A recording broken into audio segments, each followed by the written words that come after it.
Good morning, everyone. At this time, I'll call the Crow Wing County Committee of the Whole to order for May 18th, 2021. And with that, Gary and Ryan will be carrying the load today. So I'll turn it over to you. If you want to start us out, the first one is the ski trail options. Good morning, Commissioner, and all commissioners. This morning, we had a little carryover from yesterday with a discussion about a potential recraft of a position out at the landfill to assist in duties in our parks and trails area. With that, the first thing we have is ski trails. So what we passed out in front of you is what the duties would be done by season if we were to move forward with discussion yesterday. And that in your packet you had some costing. We had it re-looked at from finance and we added some depreciation and stuff, and we did a 10-year projection, and we'll talk about grant and aid and stuff. So this copy here, I'll put it up on the screen, is different than the one that was in your packet. Just for some clarity, and I'll pull that up on the screen. If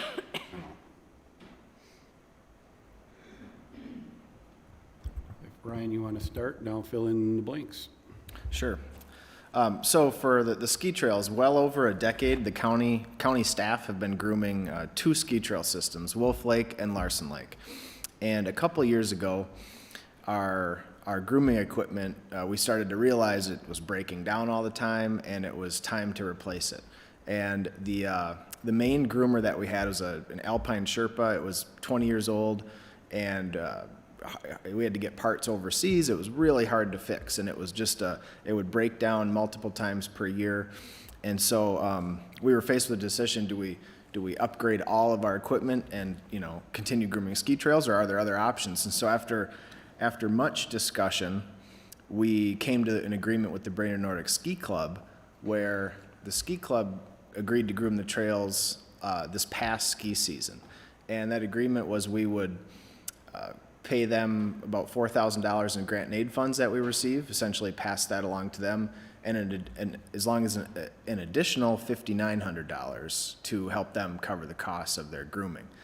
And so we're essentially here today, and that was kind of a one-year plan. So the discussion today is we'd like to hopefully get more of a long-term plan moving forward, whether that's the county takes back over the grooming, whether the club does the grooming, or another option. But that's essentially the discussion here today. And with that handout that we passed along, you can see on the bottom, the 10-year total. We did a 10-year costing, whether the club does the grooming, the county does the grooming with no changes to staff, or if the county does the grooming and we add that environmental service tech position at the landfill. And so you can see that the cheapest option is adding that environmental tech position, and that's the option that we would suggest. But there's definitely multiple options. So I have a quick question for you. When I look at those two summaries, and the one that was handed out the other day or sent to us as part of the packet shows, and I'm only addressing the ski club doing it at this point, shows $198,000. This one shows $61,700 or $170 per year, or for a 10-year period, which only comes out to $23,000. Where's the difference? We counted that $4,000 grant and aid revenue as revenue to the county. So in the handout with the green highlights, we counted that $4,000 as a cost to the county, since we were paying the club the $4,000. But this new handout, finance put together this new handout, and they didn't. That $4,000 wasn't counted as a cost. It was just counted as grant and aid revenue that we receive. And I see Tim might have more clarity. Administrator Houle. Mr. Chair, members, if you look at the annual cost, the 10-year annual cost is $9,900. That's the information that's in your packet. Right. Multiply it by 10, you're going to get to $99,000, right? It's 9,900 minus the 4,000. So Okay. that's the difference, I is see. Okay. subtracting the 4,000. Makes sense. Yeah. Thank you.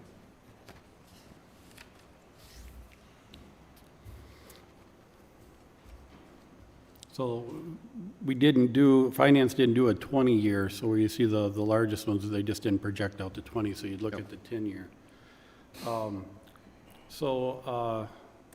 The questions for you today is, do you guys want to continue on with the ski club? There's members here today to talk to you on maybe what their preferences are. It sounds like it did go very well last year. I believe the 10-plus years the county did it prior, there wasn't a lot of complaints when staff was doing it then either, other than when we really started to struggle with some breakdowns with the equipment. You know, it started to get, we had a struggle getting out there timely with the equipment breaking down all the time. That's where we had prompted us to come and try to upgrade that. Mr. Chair, do we have, is the equipment current now or up to date? It's for grooming? We have a side-by-side now would pull the groomer, and that is the piece of equipment. We had an old Sherpa, it's like a double track thing. That's the thing that used to always break down, an older, you know, out of the country kind of made thing, and it's hard to get parts. So the biggest pain point is brand new, yeah. But we would, if you see on the sheet here, if you were to choose us continuing to do it or going back to us doing it, we would have to invest in a groomer. So that cost is in there at around $10,000. Mr. Go ahead, Commissioner. Are you going to, this is a question to you, are you going to hear from the folks that are here and see what their thoughts are?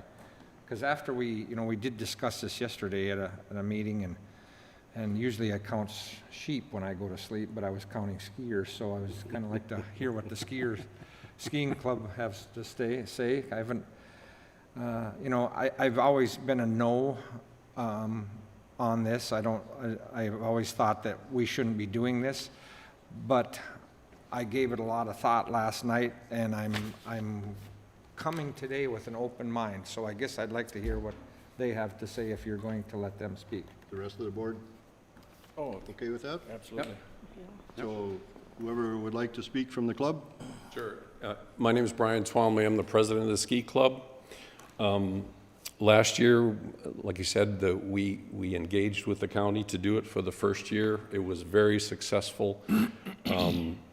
Whether you know it or not, both Larson and Wolf are premier ski locations in the county, Larson especially, because you can do both skate and classic skiing there.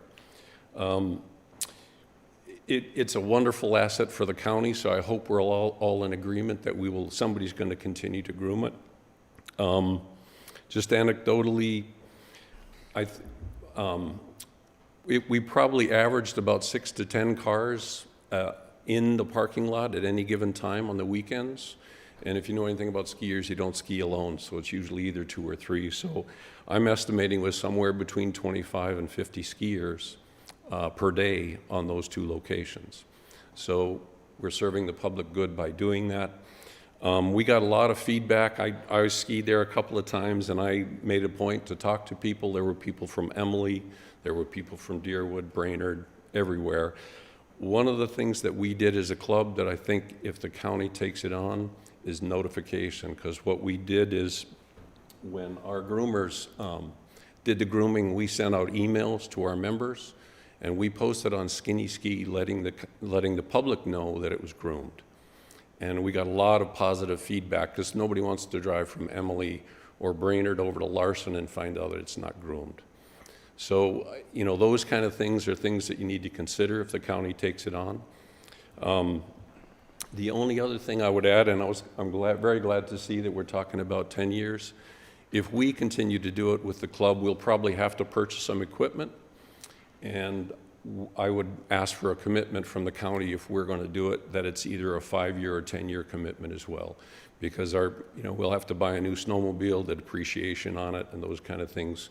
It just doesn't make sense for us to go on this year-to-year kind of thing.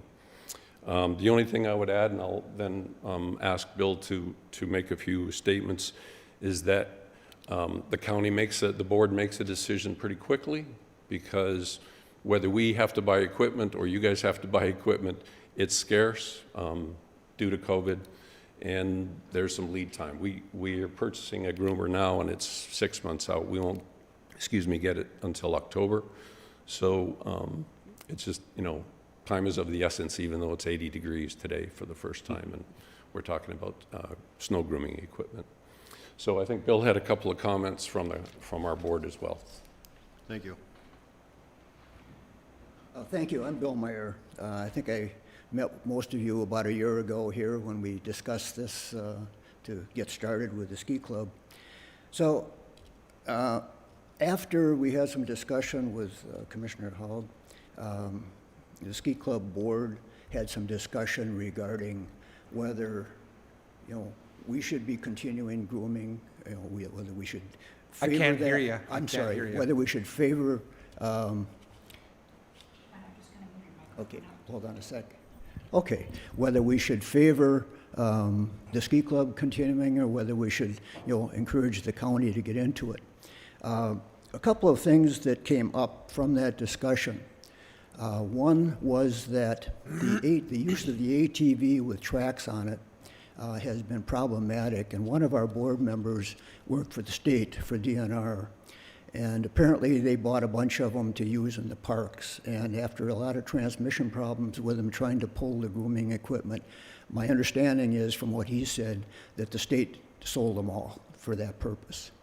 I think the other element of that is 2 years ago, we had breakdown problems on equipment with the county, which is why we got into it.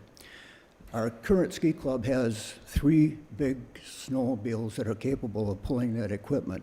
So if we have a breakdown, we simply put one of the other sleds in on the process. So with that kind of a backup, we're able to provide pretty much continuous service rather than having to shut down because we have a breakdown.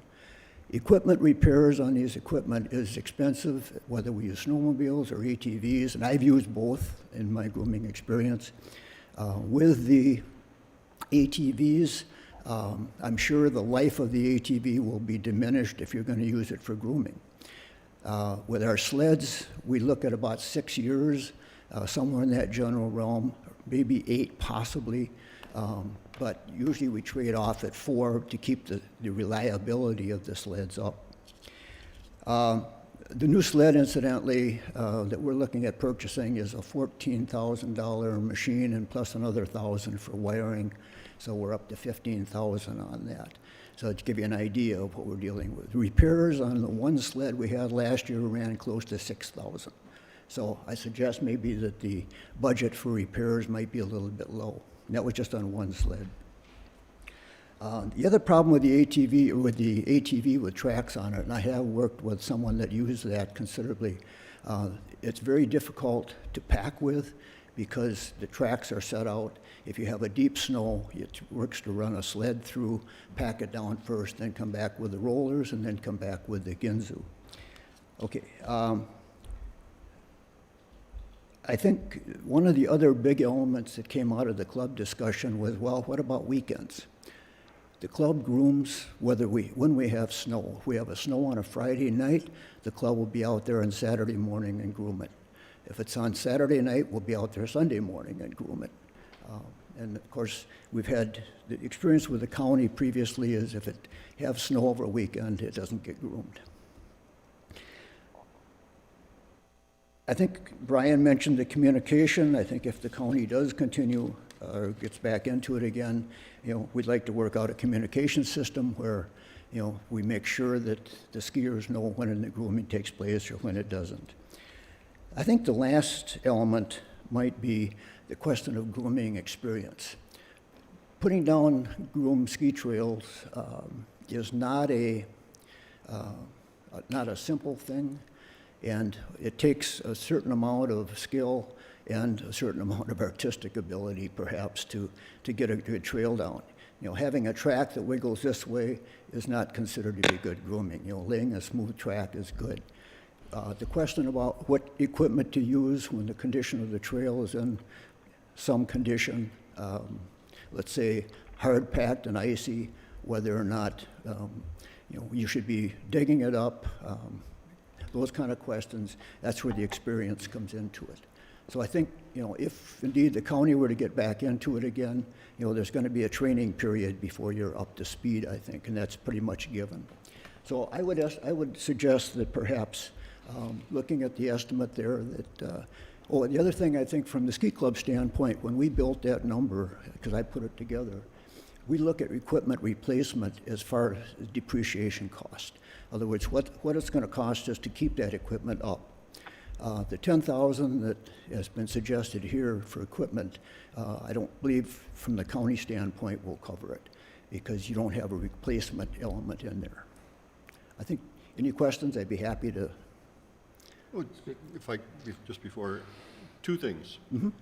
First of all, when it comes to the weekend, I think that HR can address this, but we have union contracts that we have to deal with, and I don't think there would be much of an appetite, at least from my perspective, to pay overtime to go out and groom the trails on weekends. So there might have to be some additional agreement, if that's what the club wanted out there, for them to cover weekends. The second thing is, when you talk about maintenance of your equipment, and you have, the ATV that requires more, you're doing significantly more miles than what these two trails would be for the county to do if we were to do it, correct?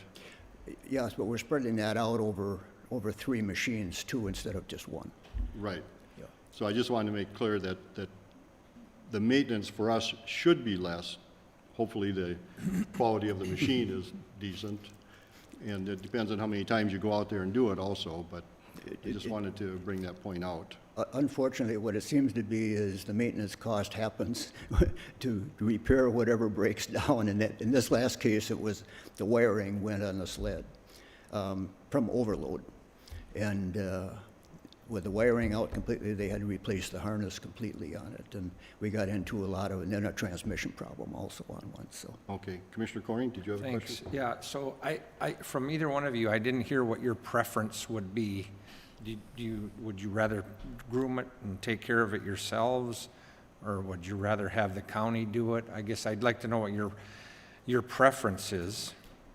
I think our preference at this point would be for the ski club to continue. We had a kind of a trial year this last year. We found ways of storing equipment, handling the equipment, getting around, labor to handle it, skilled labor, as one of your previous groomers. In doing that, I think we came to the conclusion that, yes, I think we can do What's that? probably as good or better a I have job. Sweetie the hole going right now. I realized One when I got second. there that I I left my apologize. computer here and my phone at home. Chelsea? So, Chelsea, are you there? Could you mute, or do you have a question, or could you mute yourself? sorry, I didn't realize I wasn't on mute. Thank you. Sorry, apologize for that. Okay. So I think from that standpoint, after having done it for a year, I think the ski club would prefer to continue to groom. I think, to me, that, I got to tell you, I was thinking, I was leaning towards even though I've been opposed to it in the past, I was leaning towards, us doing it again. But when you said that, I mean, to me, that makes more sense, because, here's what it makes me think of is, I know the Snowmobile Club very well, the Snowmobile Club, where they have their own groomers, and when it snows, it doesn't, Monday through Friday is county employees. If it snows on the weekend, they're grooming, and it's all volunteers. And I will tell you, they're out at Oak Lawn, they're out at Paradise Shores, they're doing bingo, they're doing meat raffles, they're doing pull tabs, they're raising money for their club, and I just think that makes the club stronger when you guys are all working together for a cause. And you said that it's an art of, you can't have somebody that just says, hey, I guess it's your turn, Bill, to go out and groom the trail. Bill doesn't know anything about how to groom a trail for skiing. So For sure. I really think it makes sense for you to do it, and I'm glad to hear that. I mean, even though I was kind of willing to go the other way, but if that's your preference, I think that makes sense.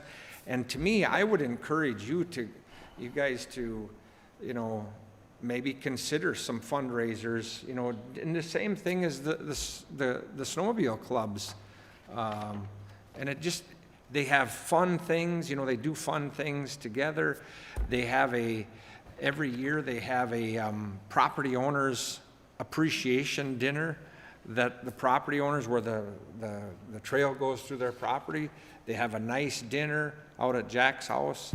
And I just think it would make you stronger, really. So I'm thinking that if we did go that way, we would continue on with the $4,000 in grant and aid money, and then $5,900 from the, Gary, that's not levy dollars either. That's why I support that. That comes out of the restricted fund that's like timber sales and stuff like that for the parks, right? Yeah, this would come out of our Parks Fund. Okay. So that would be after, you know, apportionment, so that is, that's where it'd come from. Yeah. And then answering the chairman's question, we wouldn't be grooming on the weekends. I mean, if we were doing it, we wouldn't be grooming on the weekends, would we? I mean, we couldn't do that unless we were paying overtime. That's correct. We could if you guys wanted us to. We have Saturday HHW events currently, but currently we've never groomed on the weekends that we're aware of. Well, you know where I'm at, so. Okay, thank you. Can I just two quick comments. I just want to reaffirm, the club, when we met, I think last month, we decided as a club that we would prefer to keep grooming, but the one caveat was the long-term agreement, because like I said before, we don't want to get into this and find out 2 years from now or something that, you know, somebody needs to stop. You mean the money? Yeah, yes. Oh, yeah. Yeah. And secondly, we do as a club, you know, we have memberships, we have the ski swap, if you're familiar with that. So we do all kinds of things to, you know, keep our club and keep everybody happy and enthusiastic about it. So, thank you. Thank you. Any other questions, comments? I guess I don't. I know that, as Ryan suggested, we've been doing this for 10-plus years, I think closer to 20 years, if I'm not mistaken. And my only, I guess, comment to some of the concerns was I never, I guess I don't recall any complaints during those times that we were doing it, of not having them done on weekends and stuff. But I do understand, you know, the timing of this. So I mean, I'm good whichever way we go. I guess I just want to continue to see the trails groomed for our residents and visitors. I'm not sure who it was, but I was getting pictures of the parking lots on weekends, and they're full. So it's like you said, it's multiple people per vehicle. It's a well-used area, both of them. So I just, granted, there's a fairly significant savings if the county does it, but if we would have to, what did we use prior to this as far as equipment? The old piece that was garbage, was that a snowmobile, or was that a piece It of? was like a snowmobile with 2 tracks on it. Yeah. So more like what they use. Okay. Mr. Meyer? Yeah, I had a thought. I'm just trying to gather it back again because I started listening to Doug over here. Yeah, I think, you know, the one element that I think the ski club is willing to take on. This last year was a fairly light snow year, as I think most everybody that was in the snow recreation business understands. We get a super heavy snow year, and I can see where we're going to probably overrun the costs that we've been talking about, that those same 4,000 plus the 59 or 58. So I think the ski club is willing to take on that risk, that when we get a heavy snow year, the price is the same. If we get a light snow year, it stays the same. And I think that's, you know, if we get heavy equipment repairs, we'll cover them through our overall costs. So I think we're looking at just a flat rate for the whatever period of time that we decide on. Thank you. Thank you.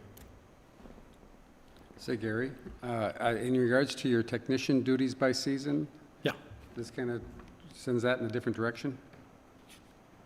Is that a different direction?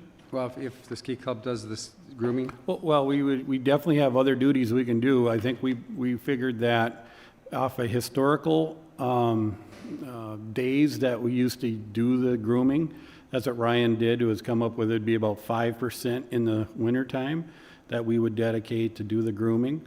But if we weren't doing the grooming there, we definitely have plenty of other work That'd to be do. minimal.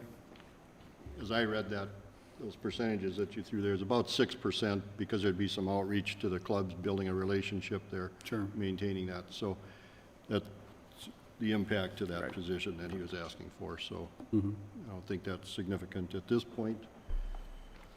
So, Looking for some direction. Yep. and He knows where I'm at. well, and that's probably the most important, correct? Correct, yeah. You know, because we would Well, at like least I to, make it clear. I think everyone can appreciate if we were given direction to try to come up with a 10-year contract with the club, get back into it, so that this doesn't come back every year, you know, and have the same discussion. Sounds like the club wants to do it, so. Commissioner Franzine, Well, we don't make decisions at this meeting. nope. Would you support the club doing it? If that's what our staff thinks is best, Commissioner Hoag? and our commissioner from the district Right. should have a say. Commissioner Hoag? Yeah, I'm fine with it. Again, it's, I think the question is whether it's a 5 or 10-year contract, and I'm good with either one of those, We can- but I would leave that up to Gary and Ryan to determine what's best for. And I think you and I are on the same page. I Commissioner support it. Breckens. So consensus is that we would move forward with the club and create that document or that agreement so that we can review that or have the county attorney review it. Well, I know we don't make any decisions here, but we give direction here to staff. Staff doesn't give us direction. Right. But do we want to go 5 years? Do we want to go 10 years? Or do we want to? My personal opinion would be 10 years because I think they need some longevity Right. to ensure that this is going to take place. So that How would be did- my preference. How did we come up with 5,900? I mean, that seems like, why wasn't it 6 or why wasn't it 5? Why is it 59? I know our, oh, go ahead. Oh, So the number, that number actually, we put that together when the county came to us and asked us to take it on. We did some interesting math, if you will, and came up with about 9,100. Plus, we realized one of the caveats in there was we don't have any snow plowing equipment yeah. to plow the parking lots.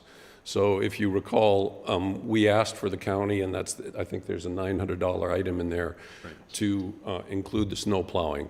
But really, that number was based off of what we're estimating is average snowfall, number of times groomed, the hours it takes to groom, and that kind of stuff. If you want to round it up, we're happy to do that. But it was we took a pretty sharp pencil, if you will. So do to- we do the snow plowing in the park? So what we did last year was we contracted, so part of the 9,900 or 5,900 included money from you guys that we would use for snow plowing. So we contracted with an independent plow person there to take care of the parking lots at both Wolf and Larson. So the club took that on, and we paid the snow plow out of the money that you gave us. So your payment basically to us was the 5,900 plus the 4,000 in GIA, and we took care of all of the other expenses related to the grooming. And you'd be okay with a 10-year contract at Yeah, 5,900? absolutely. Yep. That's my question. Okay. I'm Okay. good with that. Okay? You have direction. Absolutely.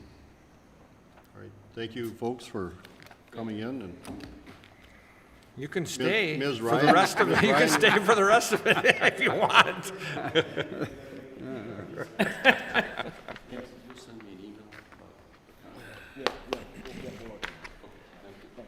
Thank you. All right, what's next?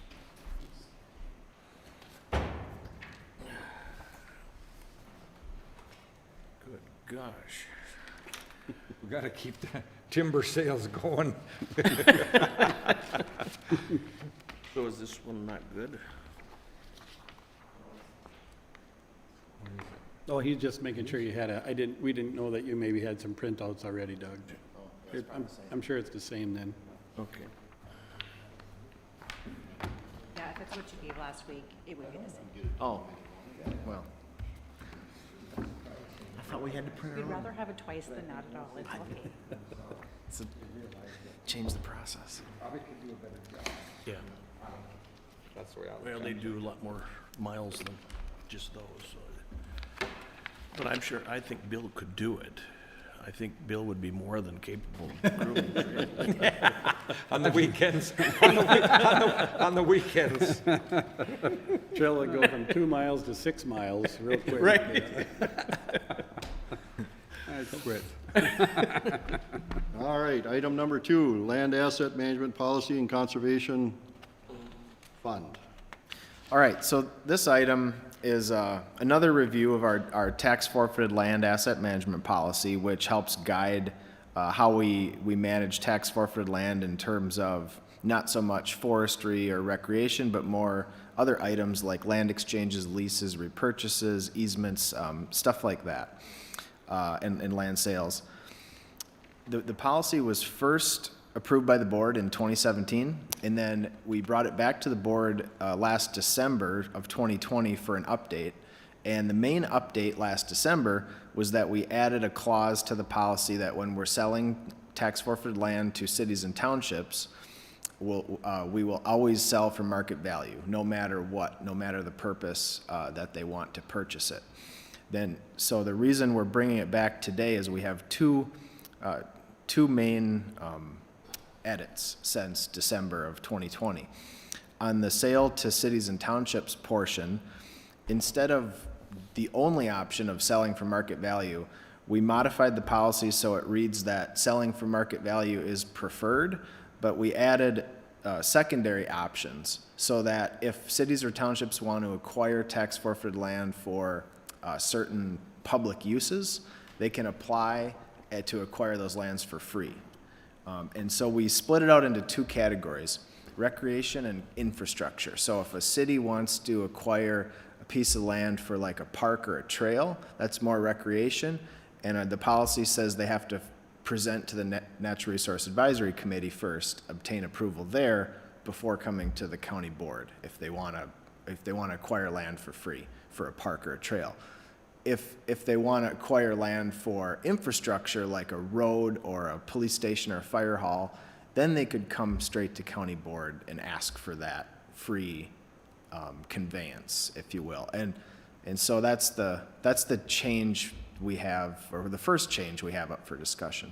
Can I ask a question on that before you move forward? So, but by state statute, if they're going to do it for public use like a park or a trail or something, do we at the county have to monitor that for a certain, or forever, to make sure that that's what they're doing? Isn't it statute that we have to monitor that? We do. In most cases, there's a 30-year timeline where we have to make sure they're using it for that use. And that's why we got away from the free conveyances in the past. We used to do a lot of those. We've done hundreds, but So if it's a free conveyance, we have to monitor that. What if there's a minimal dollar amount? Can it be a minimal dollar amount? What if it was, I'm just thinking out loud, what if it was $10? Then does that not kick in that we have to use staff to monitor that, or does that make sense?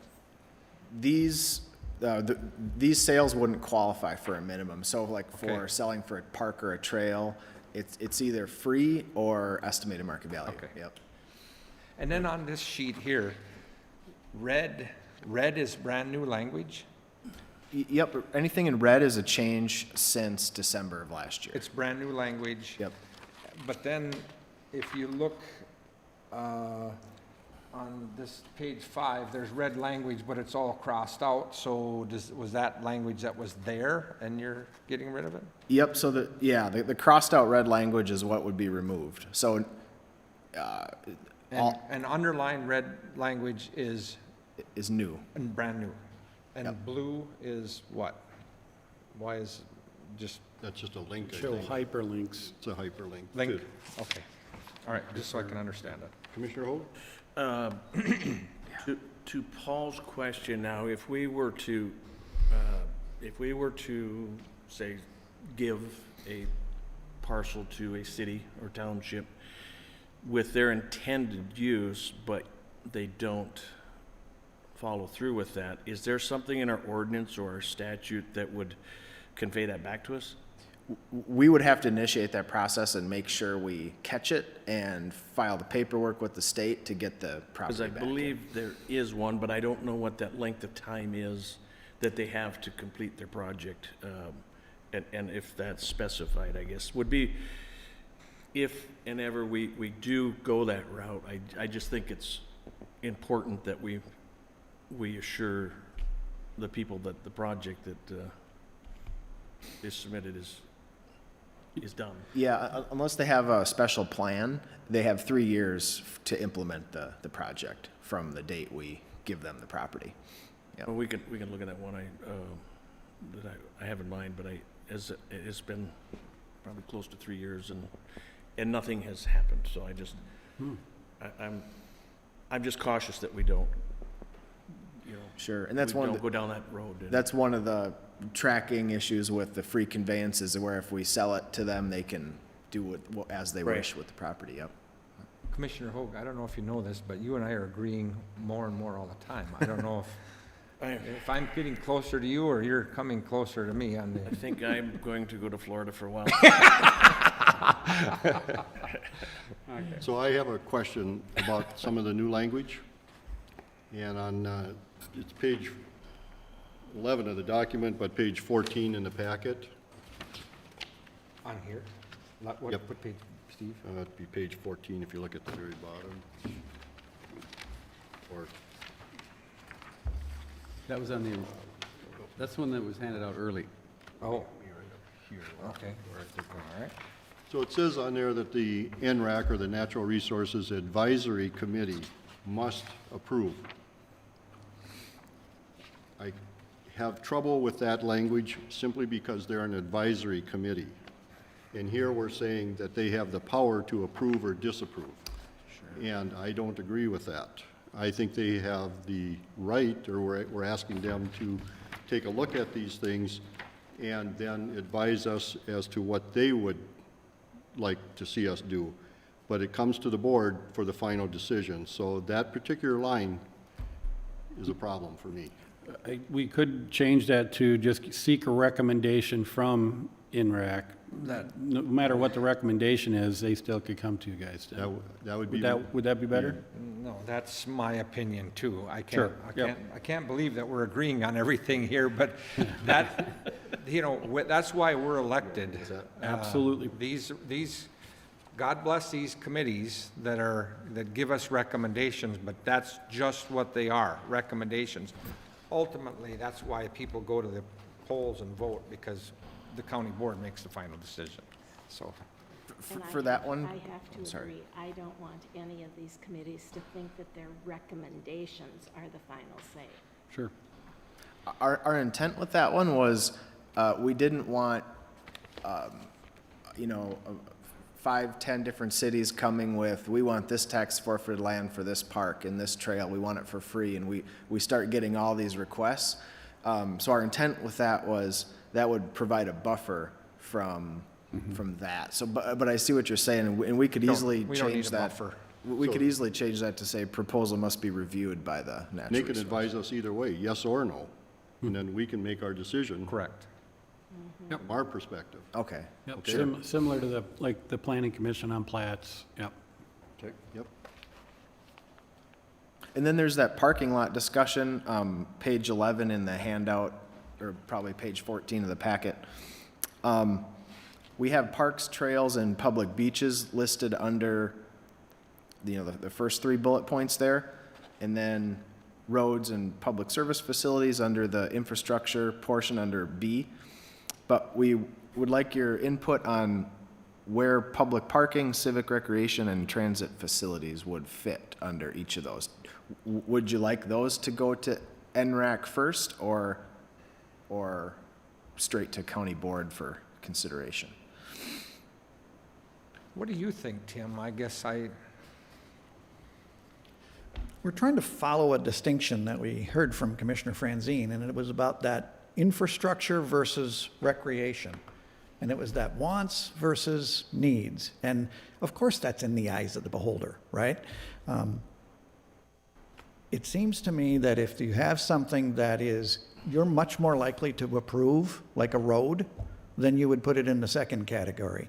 If you think that this needs to be screened and vetted and questions asked, a little more of an involved process, then I would send it to the NRAC. I would probably put civic recreation and conference facilities, send it to the NRAC. I would probably use public parking and consider that more like a road. Transit facilities, I would also put in B. So that's what I would do, but you can do whatever you'd like. before you leave, have you, I think I know the answer to this. Obviously, you've reviewed this. Is there anything with your 20-plus, 25 years of county government experience, is anything jumping out at you that you think that, how's this looking to you? Did you give some input? It's a more involved, defined process for your consideration of tax forfeited lands being conveyed to another local unit of government. I think that's appropriate. Considering the fact that those are public resources, we manage them on behalf of the state of Minnesota, and we benefit from them. And so if there's a piece of public infrastructure or even recreation opportunity, I think it's appropriate that you do that. Most counties won't have this well defined of a process. And this isn't going to stop people from making requests or for them getting to your table. Our hope is they were a little more ripe when they got here. If they want to build a city hall, that's kind of a no-brainer. If they want to put in a recreational trail, that might be a little more of an involved process, because are they going to cross private lands? Where are they going to go? So what we've really tried to do here is give you a thoughtful, methodical way in which to move through answering the questions. Thumbs up, thumbs down. The only thing is, Tim, the only thing that worries me is I don't mind if a city's going to says, well, we want to put in a park or we want to build a city hall. What worries me is when we're going to have our land auction and we send out and say we're going to sell these parcels, and we got like a Nisswa that maybe we have 20 acres. I'm just pulling that out of the sky. We have a 20-acre parcel that maybe we've cut the timber off, and there's really nothing else around there. So it makes no sense for us to own that in the future. And so we go, oh, we're going to put it on the public land auction, and then all of a sudden the city of Nisswa, I'm just picking on them, but it could be anybody, they say, well, we don't want you to sell that. They want this public land there. Well, that doesn't make any sense. That's this for them to, and then they say, well, we don't want you to sell it, and we're going to change the zoning so that nobody can build any houses there. Then all of a sudden, they want to buy it. I mean, I just, you see where I'm going with that? And I mean, I think that was the case up there on, is it Lincoln? I don't know what road it was, but I think that was the case. You could have built a couple nice houses there, but I think the neighborhood didn't want that sold, and then they want to keep it. I think there's two different issues. One of them is how these things are coming to us. The second one, I forgot the second one now. When they come to us, I think we can afford to take the long view. They get to say, we would like you to remove it from the land sale. One time.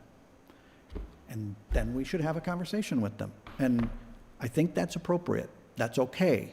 What it should not result in is them maintaining control over that, whether it goes on the land sale forever. In other words, there's a process. Thumbs up, thumbs down, move on. And so I think we can afford to take the long view. A 1-year delay in the sale of a piece of property probably isn't that big of a deal in the long run for Crow Wing County. The zoning issue, that was the second issue. The zoning issue, there's all sorts of times in life when you're not going to be in control of what someone else decides to do. And you may not have any tools in your toolbox to deal with it. They have the authority to do planning and zoning within their jurisdiction. That includes our lands. I don't think there's anything that you can do about that, other than, we had a conversation the other day about, should we be weighing in on the city's planning and zoning if it affects tax forfeited parcels? You could. You can weigh in. At the end of the day, you guys are zoning authorities too. And so you know what that role is like.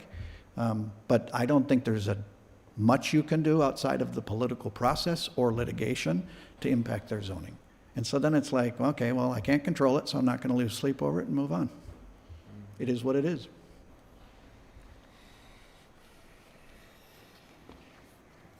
So you're okay with the Well, what do you designation? think? I agree with what Yeah. the administrator said for which bucket they go in. Okay. So, any other commissioners have concerns about that? Right. Okay, and then the next update in the policy is bottom of page 4 of the handout, probably different page on the packet. Mr. Chair, just one interruption. The parking lot discussion, when you were saying you agreed with what I said, did that include where you would like the parking lot items put? I gave you a suggestion, but I'm not married to it, so think about those parking lots, civic, recreation, or conference facilities. That's basically like a civic center.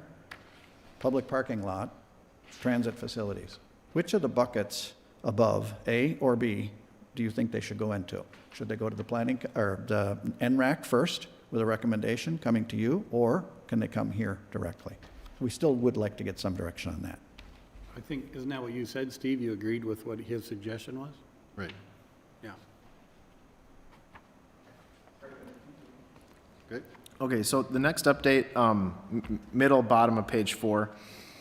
The update here says that we will pursue public access to landlocked tax forfeited parcels through condemnation action if they remain unsold for more than 5 years. And this is mostly geared towards those larger 40-acre isolated parcels that we have for sale.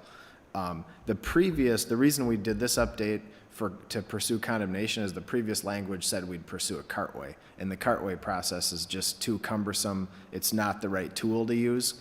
Condemnation is what the highway department uses for easement, for right-of-way acquisitions. It's much more straightforward, streamlined, and just a much better process, so. So, go ahead. So can you give me, I need, for me to learn, I need to have an example. Okay, so we have a landlocked, tell me if I'm right. We have a landlocked 40.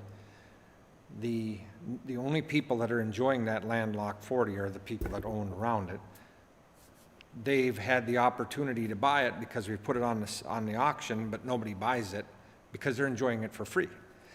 So now what you're saying is, you're saying that we're going to sell it, but we're going to use condemnation to be able to put an access road to it, correct? Correct, yep. Okay. Yep. And so that probably will push somebody to say, I better buy it, correct? Yep. Or we'll have access to manage it for forestry and the public and. yep. Okay. So here's my concern. You're saying the intent is for 40 acres or larger, but it doesn't say that here. So if I have 5 acres, there's 5 acres sitting out there, and now somebody comes along and wants that, and we're gonna put a cartway through there? Or if it isn't if it doesn't sell for 5 years, then we're gonna automatically put one through there so we can sell it? The language is, if the parcel has potential for significant public benefit, and then we added part of that definition is tracts 30 acres or greater in size. Be the And next then, page. and we look at upland versus lowland. So like, we don't want to pursue condemnation if like we have a swamp that doesn't sell. Yeah, You know, okay. so we have some of that in there. Okay, Yep. thanks. Where's that 30 acres? Is it? The next page, Paul. the next So it'll be on page 5. How did you arrive at 30 acres? We went from 60 to 30. Just a judgment call on what, something sizable that the public would want to use. But that number could be 20. It That's could, why I was just wondering if, I mean, even with 20 acres, you could get a couple 2 or 3 nice homes, if it's all high ground, but Sure. I just, I guess, question the, putting a limit, the size of the lot before we would move forward. But this is our policy, but we can waver from the policy, I mean, if it's Yeah, a true. circumstance that, right? Yeah, if one came to our attention that was a 20, we could bring that for discussion and say, our policy says 30, would you guys consider, And we just have condemnation? we just have bullet points listed, like we'll take these criteria into consideration for significant public benefit. So one of those is tracks 30 acres or bigger. Another one is like recreational trails. So we might have a situation where we have a 5 or 10 acre tract, but it's got a key recreational trail on it. Well, maybe that's significant public benefit. So I As long think as we there's have that option, flexibility. then, Yeah. yeah, that's good. We Yeah. put some kind of wording in there so that we know that we're not stuck with the 30 acres? I mean, or do we just, is it worded well enough? I think it leaves it open right the way it is right now. I know what you'll do, Rosemary, you'll point back, this is our policy, we can't sell this. Well, yeah, I'm kind of a stickler for going by I the rules. know it. Administrator Hool. If we're going to have rules, then we should follow them, or we shouldn't bother to spend all this time making them. Administrator? Mr. Chair, members of the board, want to make sure you understand, this is a pretty significant departure from what we have been doing. Our policy said that we would pursue a cartway. Do you remember one? We haven't pursued cartways. And the reason is because it is not a very effective tool to achieve what we would like to achieve.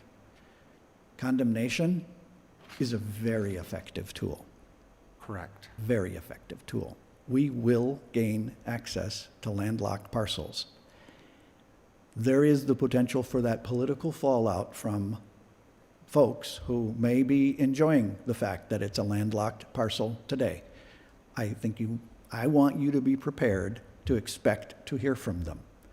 That said, this is a public asset we're talking about that we do not need to hold for forestry purposes. It does not consolidate any of our holdings into larger public purposes. So our option is to either try to divest ourselves of it, put it back in the tax rolls, get some property taxes for it, or just keep holding them. These landlocked parcels have been landlocked for a long time, which means a lot of people have gotten used to that. So I just want you to understand, I think this is the right public policy, and I think we should dip our toe in the water slightly here. I would ask them to bring you about 5 landlocked parcels, and let's see what the process produces. We're not sure that you're going to want to do this long-term. We're not sure, but we think you should. So we'd like to try. I would just say that I agree with Tim. I think this could ignite, some tempers. I can see that happening. But the thing is I think the question that we ultimately have to ask, is it good public policy? And I think it is. I mean, these landlocked 40s, is it to the benefit of all the citizens of Crow Wing County? No, it's not when they're landlocked. Right. So, period. And every time we make a change, someone has a problem with what we're doing. We can't make everybody happy. I'd like to, but it doesn't work that way. So I think you can move forward with this. And I think to the administrator's point, let's start with a few. Yep. And see what the fallout is. But to our point, every decision we make has winners and losers. Right. And that is the life we live. And it is to the benefit of the majority of the county, to Commissioner Coring's point, to divest ourselves of these pieces of property, make them attractable. And the good news is the longest we've had a large parcel out for sale that hasn't sold is about 3 years right now. So we don't have any that are 5, 6, 7 years old that aren't selling. So we have a little bit of time to wait and see. Maybe we won't need to use this if the parcels keep selling. That's what I was gonna say, to Paul's point. It might get these adjacent landowners a Oh, little boy. bit nudged to If say, they know that. I better buy Yeah, this, yeah. So it could be, it could be interesting that way. We'd have to just see how. Administrator? It is our hope that Yeah, us right. initiating the process to gain access will change people's calculations about whether they should or should not buy it. This policy, because we're a little unsure about it, just I want you to understand, is more fluid. We're going to bring you this because you got to have the policy in place in order for us to do anything. But if we run into problems, this may be need to modify. So I'm just trying to set up your expectations that I'm not sure this portion of it is fully cooked yet, but we'll see. Tim, before you leave, I guess what I'd like to have you do, and you can obviously explain things way better than I can, and just for the benefit of the public, if somebody does listen to this, why do we set forward, this is the governing body here, and we're setting forward kind of a framework for staff and to follow. Can you just explain why we're doing this and what we're doing today? This is how you, as a board of 5 people, govern an organization of $100 million corporation, 500 people. You do it through policy because it is you giving work direction to staff about things that are going to happen on a recurring basis so that we don't have to come in and ask for permission for every land sale. Is this one good? No, you decide before you have them in front of you. What are the kinds of things you want staff to dispense with? What are the things you want staff to bring forward? Do you want a recommendation or not? You use policy to give direction to staff. It does not bind the board, it binds staff. And I guess that's one of my things, why I'm a stickler for following these policies. We make these rules, we give them to staff, we expect them to follow them, and then we say, oh, but we don't want to do it this time after they've spent a lot of time working on something.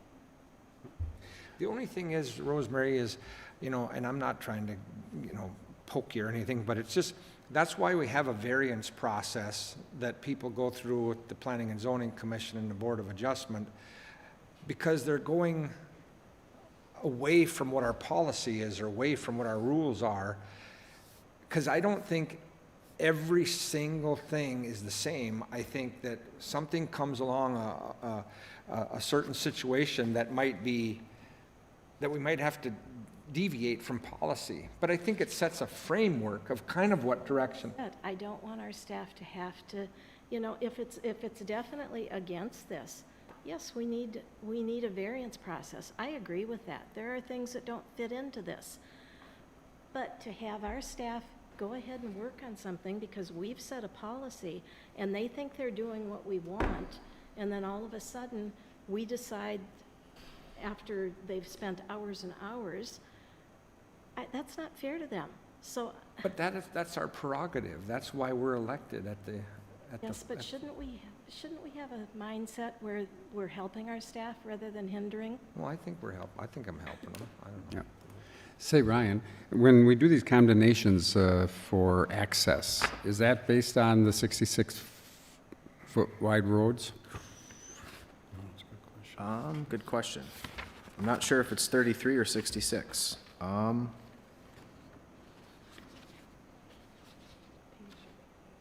I would have to double check on that. Wouldn't 33 be adequate? Well, not if I you would want think a so. road. I mean, we're not making a township road, Right. which would be 66. Yeah, But you might 33 be usually has been building- the norm for just If it's not getting in to there, a I think property. That's a good point. If you open up to, like an issue with a plat or something, and you want it to be more of a public road Yeah. for, then it's probably more appropriate to be wider. But We might have to address that at that particular time. So I have one quick question Addressing that about, real soon. we talk about the knowledge of this getting out, and then people will start hopefully buying up some of these without going through the condemnation process. How will you achieve that? How will you get that message out? Or will it just be, we'll do one condemnation, and then all of a sudden, it'll explode and everybody will know? But I think, Steve, it would be easy if you had a 40 and all the landowners around there, at least, I think we could reach out to them and tell them, this is what our policy is. Okay. And it is going on the land auction. Okay. I think if I owned, or if I had been enjoying that, I would say, talk to my neighbors and say, hey, we gotta do something. Good point. Appreciate it. Clarifies it for me. That's my middle name, clarification. Clarification. PCK. So the last item is not a policy change, but it's related to this policy. It's the map on the very last page. Should be the last page of the handout or the packet. And it's got the red dots and the green dots, and this does a good job of showing our acquisition and divestment strategy overall. And so all those red dots are those isolated 40s that we're looking to sell. Some are landlocked, some aren't. Some have access, but they're all isolated from larger blocks of tax forfeited land. The green parcels there are conservation fund owned parcels. And what we wanted to talk about today, yeah, there's the map up on the screen. What we want to talk about regarding this map is the Trust for Public Land is applying for a Lessard grant in the next couple weeks to acquire land for protection purposes, and they could include some of these conservation parcels in their grant. And if successful, they would purchase, Trust for Public Land would purchase from the Conservation Fund and donate to the county. So that would be an avenue for us to acquire some of these parcels with our overall goal of selling these isolated pieces and acquiring land that's all in one big chunk. Green ones? The green ones, yep. And only those north green ones would qualify, and that's Fairfield Township, because everything in Mission to the south is under a conservation easement already, and so those wouldn't qualify for Lessard grant dollars because there are already, protected lands under a conservation easement. But there's about 1,280 acres in that north piece that Trust for Public Land could include in their application. We just wanted to see if that's something you'd like them to do. So it would come back to the county to manage with restrictions. We asked them to either include no net gain of new trails or no restrictions whatsoever, so we could manage the lands just according to our forest plan. If we've got 1,200 acres, that, I don't know, it just seems like there's more opportunity to expand trails than no net gain in something like that. I could see that on a smaller tract, but Sure. I'm not sure. And we could ask Trust for Public Land to put that in their Even any trails application. on there, I'm not sure. So, There's a lot of existing trails. just like a forest road type trail, or I think there's some snowmobile trails. There's no ATV or other trails like that, but a lot of existing. so then that would rule out potential ATV trail connection from, Can I interject? Every forest road is a trail. Are we logging these properties, or have they been logged? Yeah, they have been logged, yep. Someone is managing them for forestry? Yep. There's a lot of forest roads.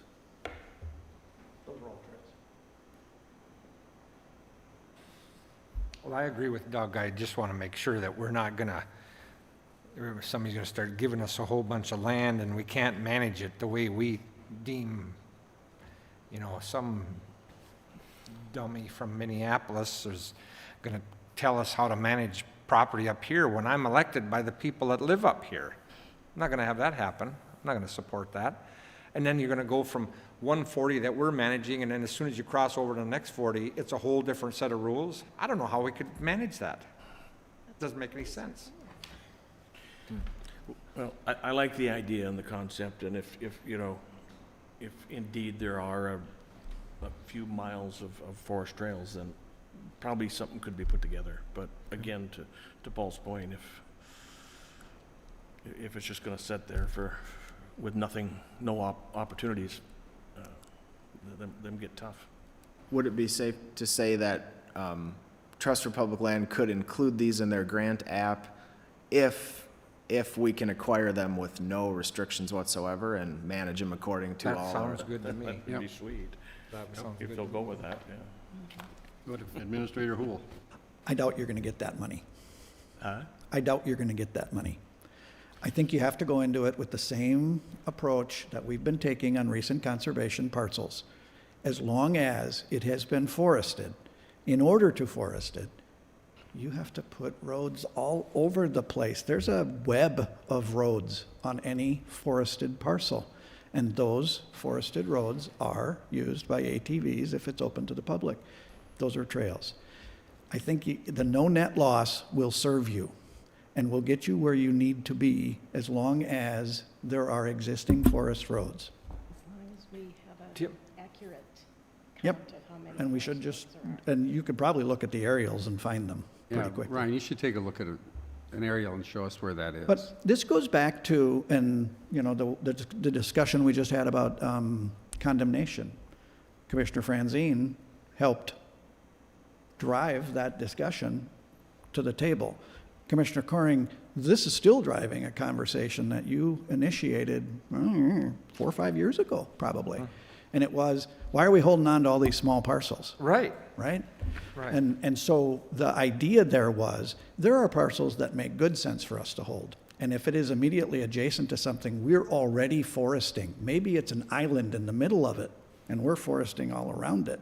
It just makes sense for us to consolidate those forestry holdings. We'll get better price for timber because it's less mobilization. We just think that in the long run, that's the better way to do it. We're also holding all of these small parcels that really don't have great opportunities for us. Think about the small lots we own all over the place. And so we're trying to divest ourselves of things that don't add value to us, get them back on the tax rolls. Yep. And so it was both divest and invest. And we can do the one without the other. We could do this one without that one. We have been pursuing both. And so if you want us to change that strategy, just let us, you know, we need to know. That's all. And you know, here's a funny story is, you know, when you did have a land auction, and the land auction was getting close, Gary, you can help me with this. Somebody called you up and bawled you out because you had I don't know, I can't remember the exact amount, but you had, I think you might have had 80,000 on a parcel, and somebody called you up and said, "You're crazy." There's the lines right. If you remember that? It could be. And I then, get that a lot. huh? Yeah. And then when Zoom it in came on to it the and see land where- auction, I think it sold for 117,000. Right. But I don't think there's much. That happens. Definitely happens. Gary, I think, or Ryan too, isn't that no net gain fairly new to some of these? So, which was a huge step as far as, you know, past. So if we could, I guess my point is if we could get them to agree to that again, Okay. I think it's a win-win. Yeah, we'll So- put that in there. That's the Yeah. same language that we used on the land in Timothy that we And if that acquired here a becomes couple kind of months ago. standard, I think it makes all of these type of deals a little easier for us to move forward on. So we would look at adding that no net gain, is what you're advocating? Yeah, yeah. Okay, I agree. and Commissioner So what Fanzine, does that mean? that the trails that are already there, whether they're logging trails, whether they're some kind of walking trail or whatever exists, we can't add to those miles, but we can move them around if we close off an equal number of feet or miles, whatever it is. So we'll maintain the trails that are there. So if it's logged off 30 years down the road, and a trail might have been here, and they made another trail here, that's not, somebody's from Minneapolis isn't gonna come up here and say, "Hey, you can't do that." 30 years from now, they won't even remember that piece of Yeah, I property. won't be here. Well, I might be here.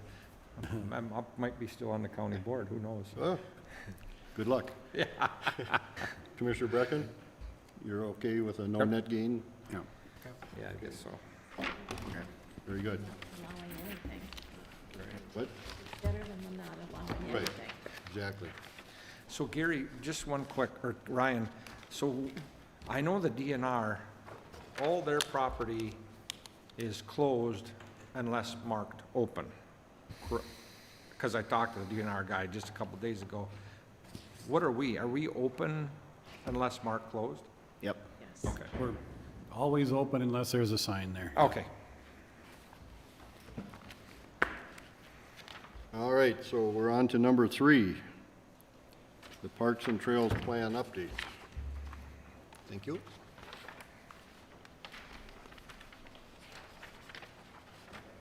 Yeah, I think we all I think we have that already. unless something's different than this one.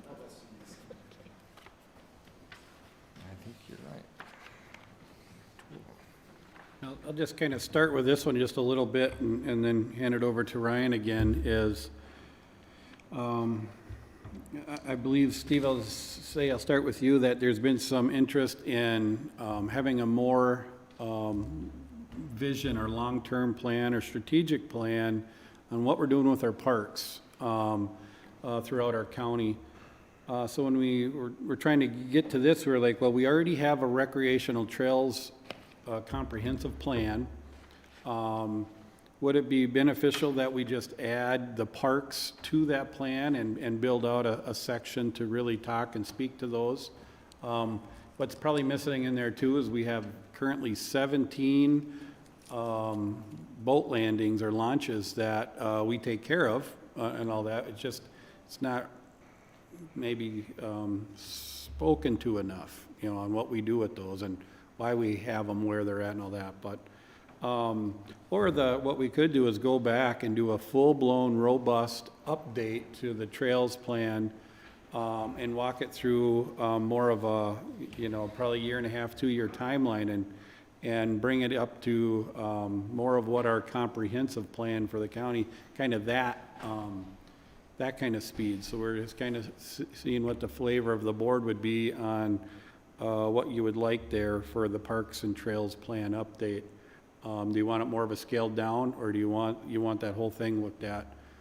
If we do that, I just encourage you that we got great staff, but some of that stuff we'll need to bring on some help to, a lot of that'll be data collection and then sorting, filtering, and then getting it into the plan for your consumption and adoption eventually. As a chair, my personal opinion is that I want to see a more robust approach to this. I want to see the 10, 20-year plan, because I think that when we start talking about ATVs and those kinds of machines on our shoulders of roads, wherever that's, we say, board passed a few years ago that they could ride on our shoulders. We need to look at partnering and building that relationship with the highway department, because that's going to be part of their reconstruction of roads whenever that happens. That's a long-term approach to create the trails for the motorized type vehicles, but also for bicyclists, road bikers.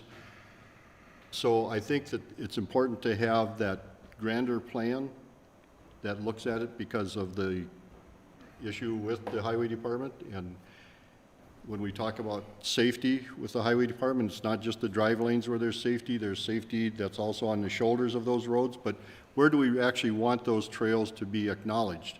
And it isn't every road in the county that will get that designation. But what will give us the most opportunity for people that come to our area to recreate with those types of vehicles and with non-motorized units? So I think that's important. I think you talk in here about an oversight committee. I think any committee that you put together ought to include at least one member from every one of you've identified several groups here, but only one person from each of those groups gets on there. I don't want it overloaded with bicyclists like myself, or with ATV people or snowmobile people. And I don't think anybody, this is my opinion, so I'm just expressing it, I don't think anybody that's on the NRAC committee should be on there. I think these should be people that are out there in the county and can have a say in where we're going with our trails and our parks. And I think to your point, Gary, the landings should be included in that. I think they're a mini park of sorts. People go there, launch their boat, come back in, maybe sit and have a sandwich and that at the landing. So I think those should be just as important as our major parks. what else can I throw out here? I think I've thrown quite a bit out, but I am an advocate of a more robust look at parks, recreation, trails, and landings. Well, and one thing you said I totally agree with, not that I didn't agree with all of it, but you can't stack this. You can't have all bicyclists, all ATVers. I agree. No. One person from each. And everybody has their opinion on everything. Correct. But you just can't, you know, like you said, you're a bicyclist. We can't have 15 bicyclists Nope. on this, or it's never gonna go anyplace. And we can't have 15 ATVers. It's got to be, to make sure it's a very diverse Right. group. We won't get a good outcome unless there is a diverse group of people there. And not ones that are already on our committees. They already have an opinion of And I certain think things. even after you put people on this committee, you'll find out real fast where they stand, and if they're on this committee for something else, but they're, you know, they're really here because they want to make sure, they want to advocate for something, but they aren't the person who's supposed to advocate for that, it'll become apparent real soon who's there and what reason they're there for. I think the goal is for this group, that oversight group, to recognize the importance of the mix of opportunities in our county for the locals, but also for the outsiders that come into our county. And unless that's a diverse group, we won't get that. But they need to recognize that that's the important goal to keep in mind. You want my opinion? Well, Doesn't matter. do I have a choice? No. Go ahead, Commissioner. I don't support having an oversight committee. I don't see any reason for that. That's, I mean, I don't know how many times I've said that today. That's what we're elected to do, make these decisions.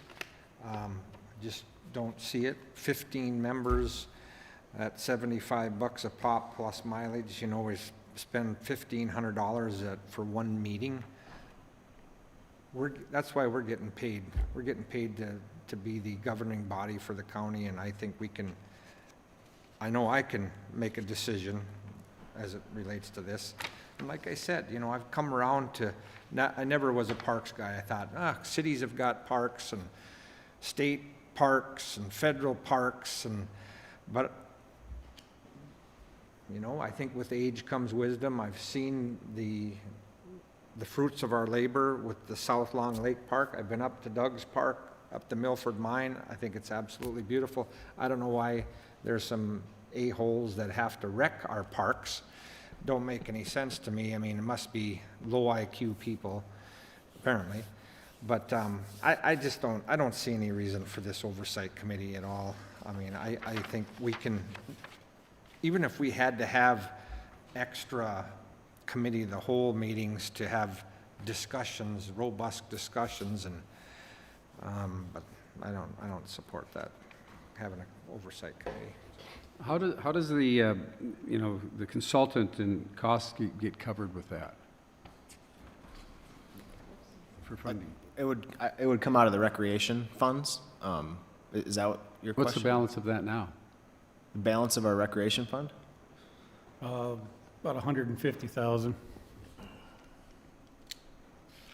So I think going back to the point I was trying to make, this is a comprehensive plan, and this will take numerous meetings to do it. So to your point, Commissioner Coring, if you're willing to meet I am. every month, because that's what's, Yes. it'll probably take for a couple years Yeah.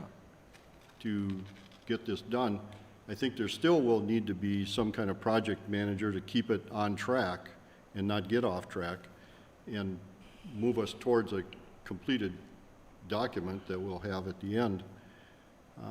I don't know that all of us can commit to another meeting every month for the next 2 years. First of all, 3 of us are gonna have an election. We might not even be Not be around here 2 for 2 years. years. So I think you remind us that elections have consequences, so. Well, they certainly do. Say, Tim, here for 4 would this be part of a comprehensive plan for the county? Is that something that, Yes and no. The comprehensive plan I think you're referring to is the land use comprehensive plan. Right. And so that comprehensive plan is for community development. And so is it related? Of course it is. You might think of it as a subset, but they're not incorporated or integrated together. We have a comprehensive plan as it relates to recreational trails. It hasn't been updated in quite some time. We have not had a comprehensive master plan for our parks. And we had this discussion just yesterday. We haven't had parks, with the exception of boat landings, and we haven't treated them like parks. And so I think the opportunity here is to really just step back and take stock of what it is we have. What do we want it to be 5, 10, 15, 20 years, and plan. Once we plan, that plan, I think, can be leveraged to try to seek outside funding resources, whether that's Lessard Sams or recreational trail funding for something we want to do. Good planning is required for grants, and so I think it has multiple potential benefits for us. And just for you guys to put your fingerprints on where do you want us to go 5 years from now with our parks and trails. And that's really what this process is about, is to give you guys the wheel of where are we going. I think too, that, just real quick, to your point, Commissioner Coring, this is a comprehensive plan that would come back to the board. Let's assume that this committee would be assembled. Whatever they come up with will come back to us for approval regardless, would be my thought on it. Absolutely, and I do So think we would still have that authority. this group is going to get pulled by constituent interests. So you guys have your point about balance and who's on the committee. There will be a lot of people that want to get on this committee. So balance is important, and the composition of that, if you're going to use it, is important. If not them, then all of those interested parties are going to be coming your way all the way through the process. That was the purpose, to try to screen, vet, be deliberative. What I would suggest is if you do a project team, there's no reason for you not to attend. If you're interested, attend all of them. You can. So it's kind of up to you. Do you want to be that group? Or do you want to bring in interested stakeholders and see if they can't sort of balance it out for you? Well, I think I still go back to say that we can be that group. And I'll point out the fact that the fire tower park up in Pequot, that would have never, ever, ever happened if it wasn't for Paul Teedy. Paul, I can remember when he came forward, because the DNR was going to tear that tower down. And I talked to Rosemary at the time, and I just said to her, I said, well, this is a dumb idea, but you got to pick your battles. And I thought, Paul wanted to run with it. And I said to Rosemary, I said, oh, I don't care. If we can get it for $1, I could care less. So he ran with it. And it happened because of that county commissioner. That park wouldn't have happened if it wasn't for Paul. We could have said, Rosemary and I could have said, oh, no, we don't want it. And it might not have happened. But I still say that we can, that's why people elect us, to come up with the ideas, make decisions. And I think we can do that. I've got endless amount of ideas. So Paul, what if we had an oversight committee without the per diem and mileage, so it doesn't cost the county any, we're just getting input? Yeah, I guess I mean, I say that because there's state committees that, for instance, I sit on, that we don't get any type of compensation that's just like I was for. on the Mille Lacs Fishing Right. Advisory Committee. I didn't get no per diem I for think that. you would get people lined up to be a part of that. There's You know people what, passionate towards- Doug, but- I think I'd be okay with it if it wasn't a paying committee, and if these people wanted to give their input and then bring it to us, obviously as a recommendation, Right. not Oh, saying. right. But I don't want to, I agree, I don't want it loaded with one group over the other, because there's some aggressive groups that they want. I agree. All they want is bike trails, or all they want is this, ATV or trails, whatever, and you got to find that delicate balance. Agreed. But I just don't want us to get out of control and say, our long-range plan is 8 more county parks. Because ultimately, you know, we gotta have the money to pay for that stuff, and we're gonna be using up our timber money. And I don't want somebody that used to work here to be saying that we're not spending it properly either, you know, so. Well, that won't happen. Still not afraid to speak my mind. Nope, Not today, that's anyway. okay. So we'll work towards getting more information and seeking potential consultants to hire and getting bids and stuff like that. That was my question. If we've only got $150,000 in that, and the consultant's gonna cost $80,000, Well, how important is it that we have a consultant? well, that's just one fund, I guess. We do have other funding sources Rosemary, to I can't hear pay. you when you're Mic talking. just needs Pull to that be mic over. I can't hear anything. Okay, what I said was, if we've got $150,000 in our Parks and Trails budget right now, and this document says that it's $80,000 to hire a consultant, do we really need a consultant? I mean, that's over half of our budget. Well, I would only say, no matter where the money would come from, if you really believe that staff here currently is going to champion this with what we're doing, we are going to run into a big problem. Right. That's just what's going to happen. And I got to echo that on Land Services' behalf. Right now, they're up to their eyeballs in alligators with document recordings that are going crazy, with environmental services permits that are going crazy. And so we need help. That's really what they're telling you, is we need some help. We don't know if it's going to be 80. We're going to put out an RFP and we'll solicit some quotes. And so all of this is going to have to come back to you. And so it'll be a slow process. So we can do an RFP, we can bring it back, and if it's 150,000 in the RFP, we'll probably need to reevaluate this. But unless we can see what it's going to cost and bring that back to you. Same with the composition of the committee. You guys have ideas about who you think maybe we should be soliciting, and/or when we put those feelers out, whatever composition of that committee is going to come back here for you to give your blessing. This group is who we want. And where did this idea come from? Did this come from one of the county commissioners, or is this just kind of it did? Well, it started really with Steve, and then we kind of went from just parks to, we went with what's a good process to look at a comprehensive That makes me feel a little plan. bit better. Well, I'm sorry, Gary, I'm sorry about it. Well, we wanted to make sure that the plan would include, we thought maybe you guys would want to start to hold, and I'm going to get it, but you go out and you talk to the ATV clubs, you go and you talk to the bike clubs, you go, or you invite them in. And so they have a really good dialogue and get everything on out in the open on where does everybody think, all these interested parties.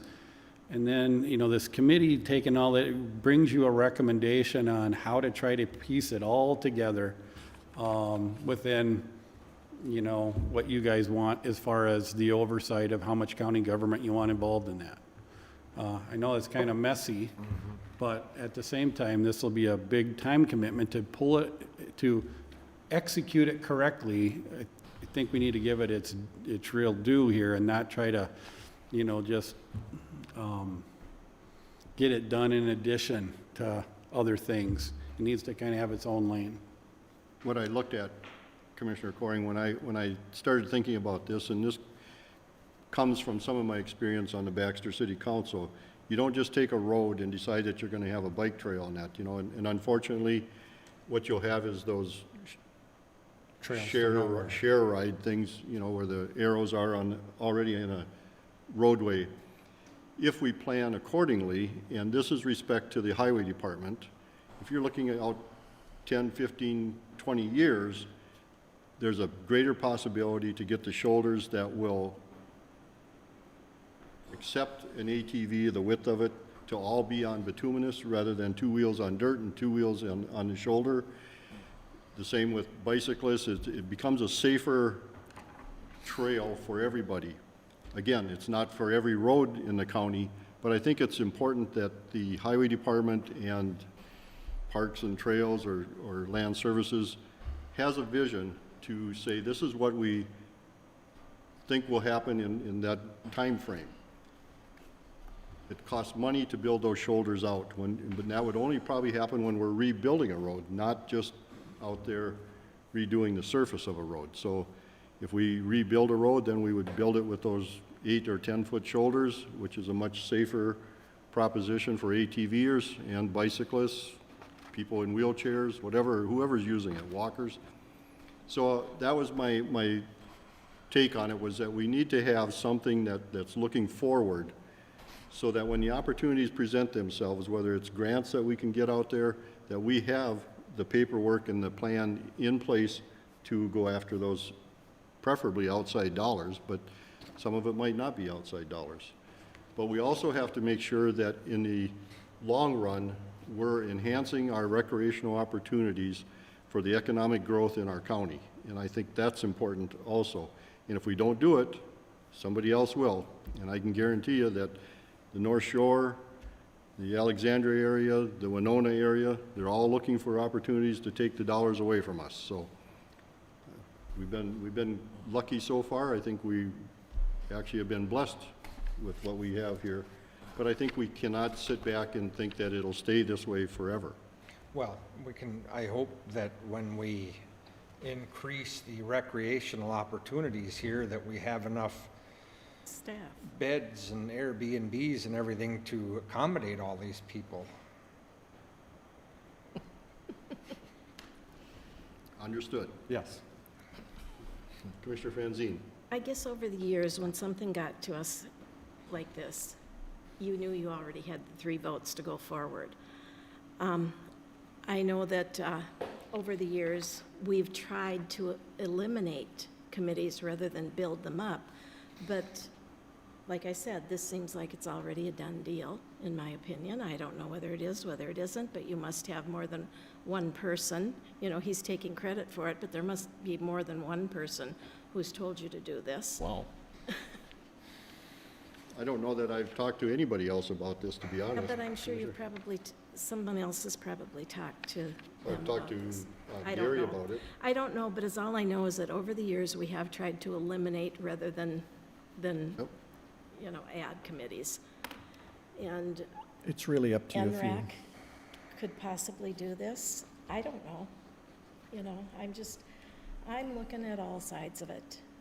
I don't have, you know, really a dog in the fight over this. Whatever happens, I'm fine with, but, you know, there are 2 sides to every story. And, Mr. Chair, Commissioner Franzine, yes, of course there are. And no, it's not cooked. It's not baked, any more than the policy revision for condemnation on landfill was baked. And so there are times when you guys will bring us an idea and we say, yeah, that makes sense. And then we'll ripen the idea and bring it back to you for the full board for consideration. That is what you have today. If you decide that you do not wish to have more of a plan for parks than what we've been doing, then we don't have to do this. If we want to live with the recreational trails master plan that we have, we can. They won't help us with grants in their current form. And then we come at you with modifications to these things, bit by bit by bit. So that's it. It's not cooked. It's up to you. We just thought that planning for our parks and trails made good sense. Just to divulge everything that I talked to Gary about, even with the water or the fire tower park up there, I asked for more of a comprehensive plan or vision on the walking trails and that potentially will be there if we ever get to a point where we can purchase that additional property up there. So I want to see what that vision is, and I think that's what we ask of our director, our SMT people. What's the vision? What do you see out there in the future, and particularly in the land services area? It's about the development of a park system or trail system, whatever, you know, landings that might switch and move around. And I think it's important that we have that vision before us so that when we're asked to make decisions, we can, and we have some knowledge of where it's like a policy, you know, where do we, won't follow. what do we see the future for our county? And I think that's, rather than looking down at the day-to-day operations, I'm asking them to take a look at the next 10 years or 20 years and see what they see professionally as the place that would be best for our county to go.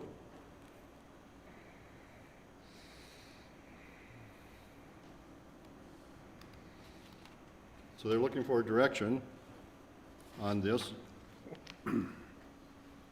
So, thoughts, so we can give them some direction. Are we in favor of this? Not in favor of this? Do you want them to move forward? I think if we're gonna spend $80,000, we can do it in a better way. I just think we have NRAC, which we don't utilize for this really, and couldn't we utilize that? I mean, it's Natural Resource Advisory Committee. Can't we? And maybe they have to go, we only have 4 meetings a year. Maybe we have 12 meetings a year. But do we have to have another committee with another group of people? I will only say this, Rosemary, to your point and mine earlier, that we need to have only one person from each of these groups to represent a diverse approach to this. NRAC currently has an awful lot of people involved with ATVs, and it doesn't represent lots of the other groups or user groups that would be out there. If I can, I think NRAC is a very diverse committee. I mean, you have foresters on there. Yes, you have some ATV folks on there, but you also have some bikers on there. You have county commissioners on there. It is a diverse committee, my perspective. So that's an interesting idea there. But what if it was, you guys, when you're thinking of this, you could use NRAC as also a invitation to those types of groups to come in and talk, on agendas on what are you guys planning for different things too, but just an idea, maybe a way to, bring this together and continue to move forward, but. Well, I think that recently we got a bicycle person on there, and I'm not advocating necessarily, and I think that's plenty on there as one. I don't see anybody who's advocating for birding in there. I don't see anybody advocating for dog sledding that's on that group. I don't see anybody, I don't know that I can say this with any amount of knowledge, but a cross-country skier that's on there. There might be 1 or 2 on there. I'm not sure of that one.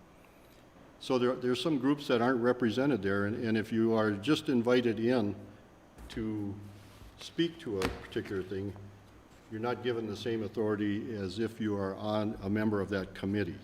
Gotcha. Mr. Chair, yeah, I think I would like a little time to give some thought to this. I do think we have to look at that future, but I think with these parks and trails and seeing really this plan, I'd just like a little more time to be able to study this and see what direction we can take this going forward. Okay? I don't support this. Okay? Well, I think the NRAC committee is that committee more at the, looking at the 5,000-foot level, where this committee is the 30,000-foot level. Just a more diverse and I could see some benefit to it. I don't want to say that it's going to cost us 80,000 until we get some bids, So I think it's worth looking into. We're expanding our parks, and I think there's other opportunities that we haven't even thought of, and maybe this committee can steer us, and it would only help in the planning in many ways, from staffing to the tax forfeit sales, how we're going to budgeting, that type of stuff. So I could see some value to it. Mr. Franzine. Well, I'm going to go with Bill. I need more time. Okay, so let's take a little more time and look into it a little more depth. Maybe I'll, Any timelines specific on when you'd want this brought back? Next committee of the whole, just don't want to, be the gnat, but just trying to make sure that we're timely for you. I mean, this is probably going to take a long time anyways, so I guess we'll kind of know when it's ripe, I guess, to bring it back. let's go out 2 committee of the wholes. So Okay. 2 months. All right, Okay, ready for the, okay? move on to number 4. Landfill I got black and white. As long as you got Will you one. have an RFP by comprehensive then? review update. We could get one ready for you to look at, but we won't send nothing out. Got Right, all this stuff because already. that's a big deal to me, how much money we want to spend on We another got some of committee. that because of Dovetail Partner, which I was gonna cost us build another park, 60,000 when we did it the first time. So that's kind of where We we got don't that need any number. more. It's more stuff for them to wreck.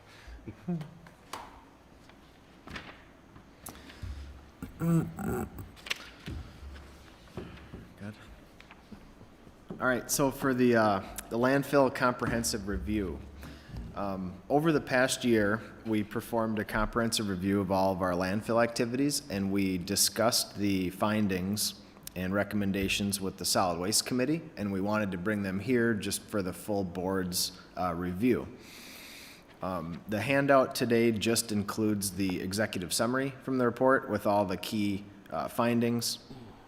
And we have a few main suggestions. Our number one, main suggestion that we see will make improvements for our operations out there is to build a new household hazardous waste facility right by the main office and main recycling area. Currently, the building is about a half-mile away. And so because of that distance, staff have to go back and forth, and it doesn't allow us to stay open for HHW every day. Right now, we can only be open for 2 days per month in the summer. And if we were to build a new building, we could be open 5 days per week. So that's by far our biggest recommendation, our biggest change, I guess, proposed change. A couple other notable ones are we're suggesting to build a new electronics building and a couple of loading docks right in that same area. The current electronics recycling building is too small for the volume that we get. It was built about 20 years ago, and we've outgrown it. We can't, it fills up so quick, and staff have to check it 2 or 3 times a day and move the items out. So that's another one. Then the loading docks would improve safety with loading semis with forklifts. They'd be able to drive right in the semi and not have to lower pallets and put them into the back of trucks. And it's a much safer and efficient operation. There's a bunch of other suggestions that we have in there, but those are the main ones. And regarding cost, we have an estimate. It's on page, let's see, the page 3 of your packet, or the handout, I guess. $2.4 million to make these improvements. And there's a sketch of the new layout on there. And so we don't have the money to do that in our current budget.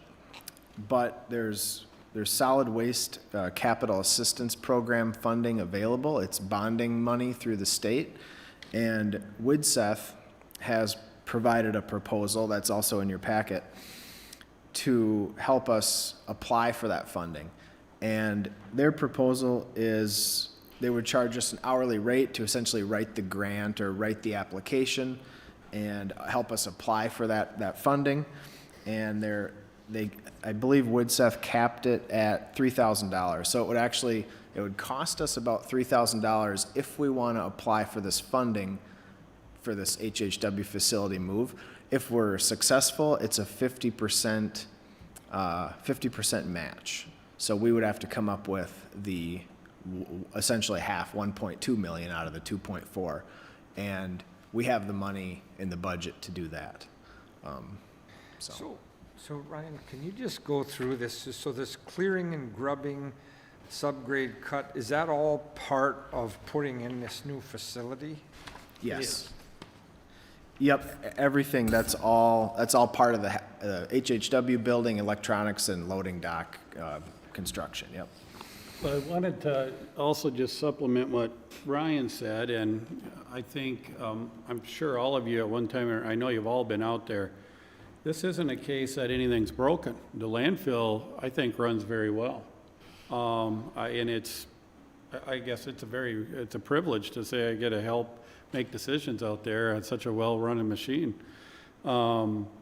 This is an opportunity to enhance what we already do and to deliver a more well-rounded service.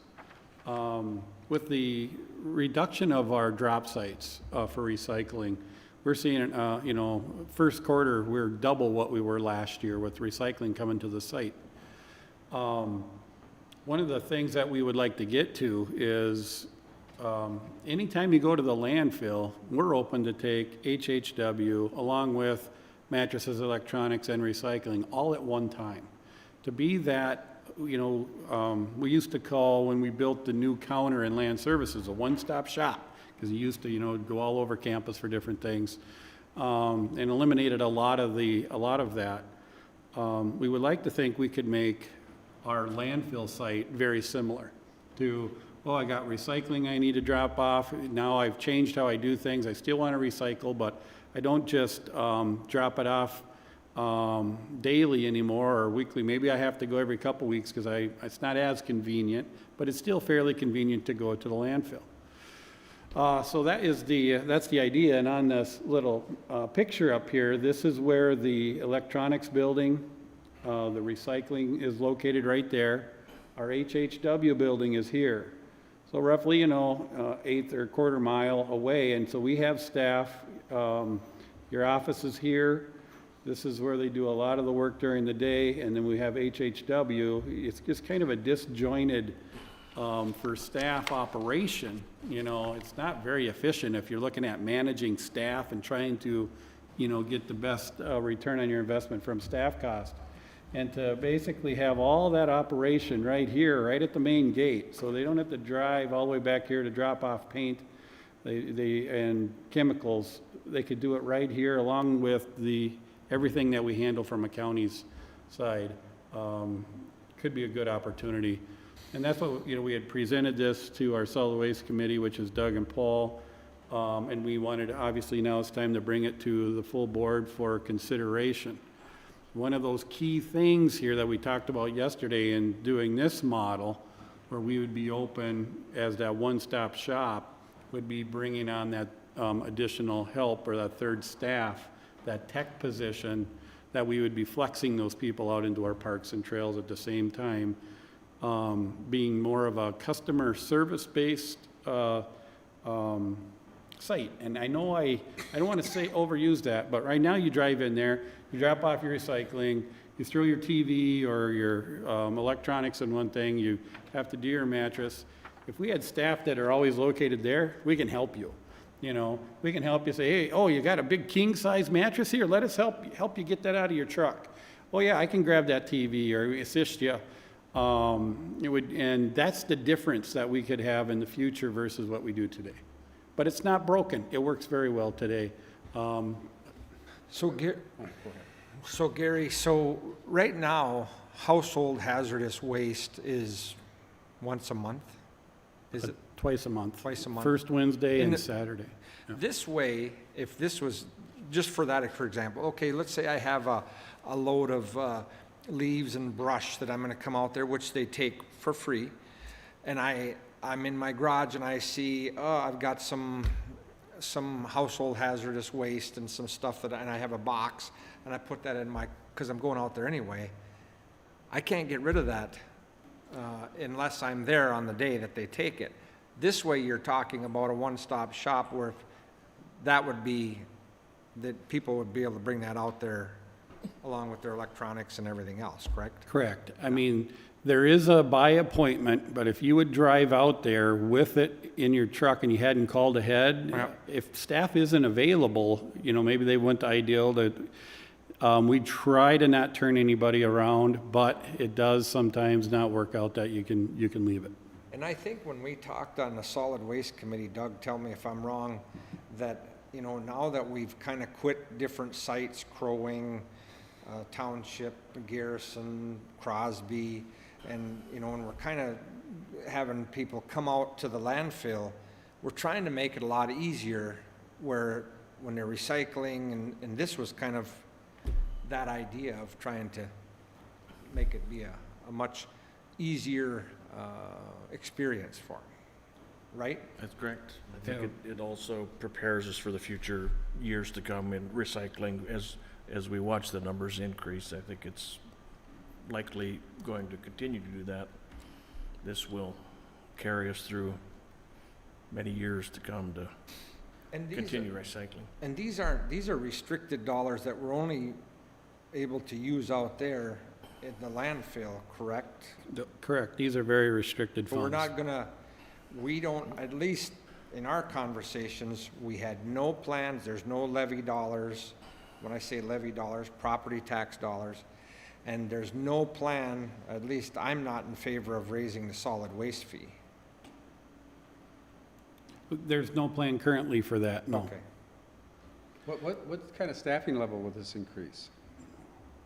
So what this would actually do is we would ask to recraft that coordinator position from more of a clerical or office type of position and make it more of a field staff. Because we need to, it's basically shifting staff into a different, you know, work environment.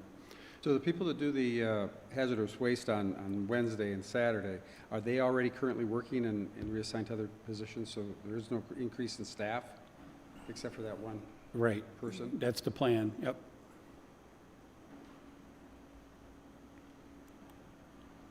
And so part of the ask here would be to allow us to work with WIDSEF that Ryan had said before.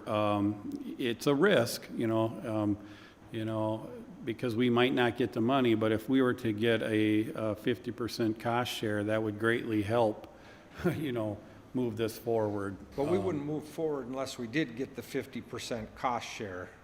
Yeah. But we'd have our plans on the shelf, and then if the money did come along, we could always dust them off. Yep. And, Absolutely. correct? I mean, That's correct. it's just kind of like out at the airport, we're spending money to put together some plans, planning and design money, and then that's always, you know, if it doesn't work this year, you can always dust it off and update it, and so. I'm all in favor of this. I think it makes sense.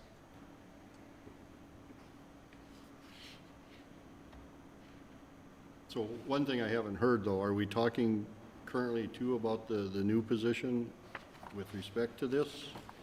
Well, I would like to have some clarity on that, just from the standpoint of we need somebody as soon as possible to help us with the maintenance on our parks and trails. We're going into our busiest season. Whether we build this building or not, we can still figure out a way, probably operationally, not probably, but we would be able to say if we didn't move the HHW, somehow we would just try to keep that open as well with the additional staff to allow people to drop off HHW. If that's what you guys would like to do, we would like to try to make that a reality. And the longer-term thing is to set us up for a long time with a you could say state-of-the-art facility that handles this HHW stuff that needs the proper ventilation and all that stuff that, you know, just is, you know, needed. So I'm looking, Gary, at this position. Yep. And now that we've made a decision on the grooming, 9% or almost 10% of the hours you've identified out of 2,080 hours that we would work in a year. So almost 200 hours now will not be needed for that position, and so how will you fill those hours? If you could help me understand where you got that many hours. 'cause I don't- If we start with fall and winter, the recreation trail conditions and club outreach is 2%, the groomed ski trails is 5%. But Then you drop down to summer and CWC, Snowmobile Trail Association Annual Meeting, 1%, and way at the bottom, Snowmobile Club Outreach, 1%. That's I don't- 9%. So all of that club outreach has nothing to do with the ski trails. So that's working with snowmobile clubs, ATV clubs, working with the 800 miles of snowmobile trail and ATV trails, because we're still the sponsors, so we still need to ensure that they're doing proper maintenance. And we'll get a phone call that something's wrong with the trail. We then contact the club to go do the maintenance. We do kind of checks, so kind of a audit, if you know, to go out and go, are the proper safety markers in the right spot? So all of that was nothing to do with the ski trails. Okay. You just Mr. Chair. mentioned ski trails there specifically. In addition, I believe the grooming was the 10% for half the year, and so it's 5% for the full year. And so it's not the 200 hours, it's 100 hours. Okay, Yeah. 2.5 weeks of work. I will say, the ATV trails, I don't know, I don't necessarily see that many ATVs, but Green Lantern has a Facebook page, and I liked it, of course, because I would like to see what they're having for dinner at night. And they must have had a spring ride, down to Pine Center. May 1st, yep. There must have been, I'm not exaggerating, there must have been over 200 side-by-sides and ATVs. The parking lot was full. It's crazy. It's exploding. So, That recreational opportunity is exploding for sure. So, I don't know if I told you I support this. I'm pretty perceptive, Paul. I think I had that one under control. So, just real quick, and this is just for my personal situation. We were paying, the gentleman that's retiring, we're paying how much a year, and this will be at what level? The difference? You only have to talk about the difference. I don't need to know sure. the numbers. And we only costed, yesterday I misspoke with, when there was some discussion on that 88,000 that we had in that was already took into account that he's retiring in October, but that was fully loaded. But Mr. Morris is, I want to say, in the middle 90s a year. This position is going to be in a range from like 32 to, I want to say it went up to 49, somewhere in there. Okay. So max is probably never going to be more than half of what we were paying the other Good position. enough. So I would support this. I think that it's a good one. I would support it too. What? Yep. Do a little more studying? No, not this one. I think you have. What do you think, Paul? Well, what can I say? Yeah. But you have your direction on this one. You good with us, with Widseth, would be? Yes. Okay. Just, we're good then. And that agreement Ask with Rosemary. Widseth, should we put that on the Doesn't matter. next board agenda? Yeah, we'll bring the contract with Widseth, and of course, Mel will have personnel actions on the other piece, and then if you have further questions at a county board meeting. Okay. Then if we're ready for our last topic, I just wanted to lead into it, and then I'll let Stephanie and Jake sit here. A few things they're going to discuss with you today, because it definitely involves, it's always sensitive when somebody wants to get a variance, conditional use permit, they want to get through with a plat or something, and we want to facilitate and make everything happen. Sometimes it gets to be very, very, put staff and us in a tight pickle if they miss deadlines, and how long should we allow somebody to kind of come back with different changes to an application, things like that. So I wanted them to have you talk with them about that. Wanted to kind of firm up moving forward with land use ordinance revisions. We just did I almost want to call that a comprehensive review of the ordinance. We went through that top from bottom, so hopefully that's good for a while, with just 2-3 changes at a time coming to you as the plan. But just the execution on how you guys want to see those revisions come to you. Jake will talk to you a little bit about that. So just setting that up as they come up. So Thank you. take this. Jake and Stephanie, welcome.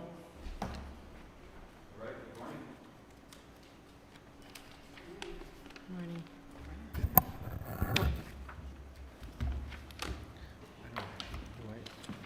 It's just a single page. It should be way at the end of whatever. All right, I'm gonna share my screen here real quick.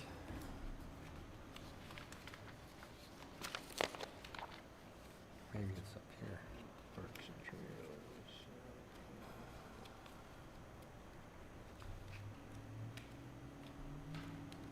All right. Thank you, sir. Well, good morning. Good morning. Mr. Chair, members of the board, it's good to see everyone. You know me, Jake Free, Environmental Service Supervisor. Stephanie Hansen, our Customer Service Supervisor, is sitting with me on this one. We have great coordination. As you know, one-stop shop in land services. So the fact that Stephanie is with me, I think, is a testament to our coordination, that even though I'm the Planning and Zoning Administrator, we work with customer service hand in hand to make sure our customers are getting what they need with our public hearing process. And so Stephanie's got some good information to share about that as well. So the reason we're here this morning is to talk a little bit about our, first, our public hearing application submittal process and kind of what we're seeing observationally and some of the numbers that we've seen increase and what we believe that's causing our customers to experience. So technically we've got scheduled 12 public hearings a year, or 12 slots to have public hearings in front of our Planning Commission and our Board of Adjustment. And those are for variances, plats, conditional use permits, zoning changes, things like that. And so what we've seen, of course, over the last, I'd say year, 2 years, is we've seen a significant increase in not only the applications, the complexities of those applications, but they're increasingly being submitted what we would say is incomplete. What that means is there's a variety of pieces of information, and I'm going to have Stephanie go over kind of what we give them, when we give it to them, sort of the nuts and bolts of that, but I just wanted to frame up the issue a little bit. And so what's happening is we're getting those incomplete on the submission dates that they're required, and so we have a list of things where they need to get it right. And so we've had townships, public agencies, and a lot of other entities, they're asking to receive the information that we have, a complete application, earlier so that they can make good feedback comments. So for example, the Minnesota DNR wants the ability to be able to read the full record and all the attachments so that their comments can be as complete as they can. And so when we're asked to provide some of that information earlier in the process, and we don't have complete information on a few items, that can lead to inconsistent responses and other trickle-down effects that may cause things to get tabled at these public hearings. It can cause decisions or conditions to be inappropriate for the application that's submitted, and it can cause at times the packet to include things that maybe it doesn't need to include. When we receive that information late as well, it has influences on staff time as well. It's just internally in terms of the amount of time we need to spend on an application. So that's a bit of the frame up. Is what we're seeing is a lot of scrambling to get those things in, a significant uptick in the number of applications, and the types of applications are pretty complex. So we'd like to improve our customer service process to make sure they're successful and to make sure we're successful so that we can keep the process moving forward. So Stephanie is going to go through a little bit about what the current process looks like and some of the numbers, and then and kind of what that's causing at the staff level. And then we're going to bring it back to me, and I'm going to talk about what our plan is to try and shift some things so that we correct that situation a little bit better. So Okay. Take it away. Okay, good morning. Am I close enough? Okay, so I'm just going to go through the application process. Each application starts with a developmental review team meeting, which we refer to as DIRT. These are held twice a month, and it gives the applicant an opportunity to meet with the township, the highway department, any local governing agency that is applicable, to talk about their project and to get comments and feedback and to prepare their application. So that's what they do at the DRT meeting, and at that meeting, they're given an application packet for whichever application types they're applying for. For example, if it was a variance application, they'd get a variance application packet, which has all the information about a variance. It has a variance application submittal checklist, and it also has a variance application survey checklist. So they get all of that at that meeting, and then the submittal date versus when the actual public hearing occurs is generally about a month in between there. So they apply, and then recently, we've been seeing basically 95% of our applications incomplete. And surveys coming in late. For example, just, let's see, the month of May, we had 10 new surveys that were submitted after the deadline, where one was already previously submitted, reviewed, and staff reports were prepared. Many of them came in the day before the on-sites and late in the day, also one on the day of. So this is double work that they're having to go through. They have to review it again. They've got to update the staff report. Sometimes it affects the notices and the publications. We've also been receiving several application requirements submitted late. For example, like a septic design or compliance inspection or that sort of thing. In fact, we're still waiting for one for this Thursday's public hearing that hasn't come in yet. That's a wetland delineation. So these are all things that are added to the staff report, and it's things that are a requirement for our ordinance. Changes to applications and submissions after deadlines affect staff significantly. It's led to overtime hours and confusion to the Planning Commission Board of Adjustment. We try to present each application as best as we can by putting the most complete application forward so that they can make an informed decision. So late or incomplete submissions have been making that really hard for us lately. It makes us look disorganized and unprofessional to the Planning Commission Board of Adjustment members. It results in numerous emails and notifications going right up until the time of that meeting. That's just a little bit of information there. In the last 5 years, the average amount of applications has been 76. In 2020, it was 104 that we went through. This year at this time, we've already been through 71 applications, so the volume is huge, and we're just seeing a lot of Excuse me, incomplete. how many this year? 71. 71. And we're only a fourth of the year. Yeah. Well, thank you, Stephanie. I think that framed up our current process pretty well. The calendar that's up on the screen is just, it's pretty small font, but it's just an example of, we provide that to customers as far as when they need to submit things and what those deadlines are. It kind of articulates that once you submit it. It's about a month to the public hearing. So that it's good information to have. So in order to sort of correct that situation, yet still provide the best customer service we possibly can, as you know, we can work with customers to fix things that are off once in a while, but when we get this kind of volume and this kind of issue, it really becomes important to reaffirm what I think are standard operating deadlines and timelines and reaffirm our guidelines so that everyone is moving at the same pace. It gets more difficult to tease out those issues. So the first thing that we want to do is we want to improve and expand upon our current application guidelines and checklists for applicants. So that'll be on us to say, to ensure that the first time we get an application from you, from an applicant, we're going to make sure our checklists are as robust as possible and foolproof so that we can ensure that at a high rate, we're getting the best information on the first go-around. So we're going to improve our checklist. We're going to look at it. We're going to look at our submission requirements and make sure they're even stronger and more clear. So that'll be on us to do that, to make sure it's clear. The second thing that we're going to do is we're going to create some new deadlines to complete applications, including some bottom line clarity on if it is not submitted by this time, we cannot move. We have to move you off to the next month. Sort of make that very clear that this needs to happen for everyone to be successful here. And so our thought on those deadlines are the application deadline is still going to stay the same in the calendar, but we'll have another internal deadline where it says, if you submit it incomplete on the deadline, we're going to give you another, it's about a week and a half to fix anything that we see is not there. If it's not fixed, we have to move on.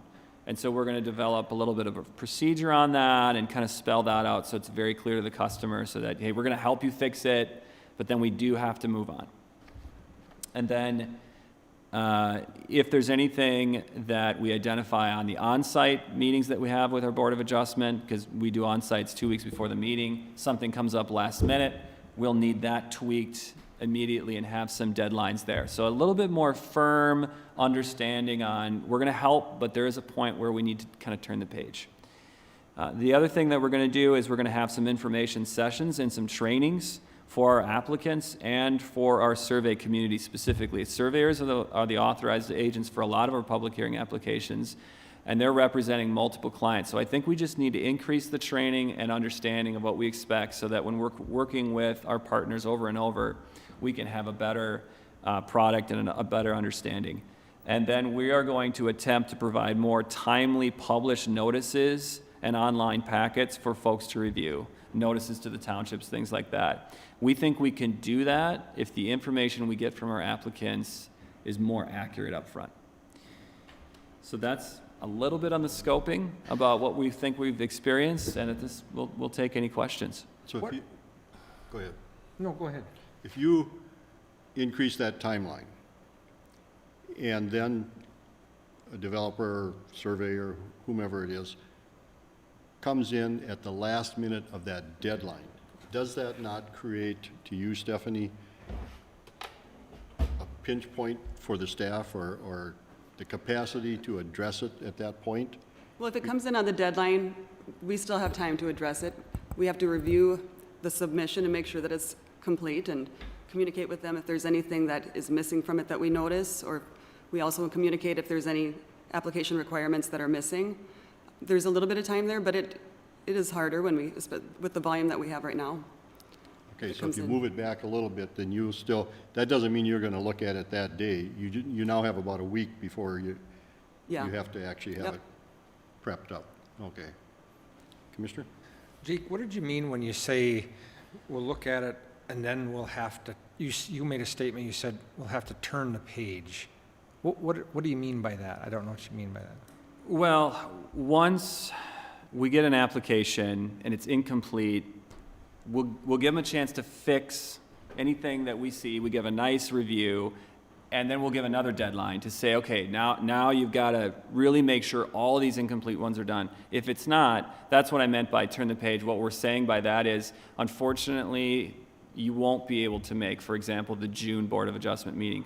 We're going to need to get you to July, and that can cause some stress. Yeah, right, that'll make them upset. But, right. But if they're not giving you the information that we need, right, or the Planning Commission or the Board of Adjustment needs to make a decision, it has to be pushed forward until we receive that information, correct? Is that what you're saying? Correct. And right now, I think we have great customer service in the fact that in this way, we try to bend over backwards at all costs right now to help. And what's happening here is it's just really still causing some issues. Just one-offs, trying to go behind the scenes and try to fix things. And we just need to get that standardized and more open about what the standard process is moving forward. From my perspective, if you move that timeline and they still don't meet it, that's not bad customer service. That's a bad customer. Right. And they need to understand where the responsibility goes. So don't hold yourselves responsible for their inadequacy of getting the job done. That doesn't make bad customer service. And this is more of a statement. You know, Tim always uses the word ebb and flow.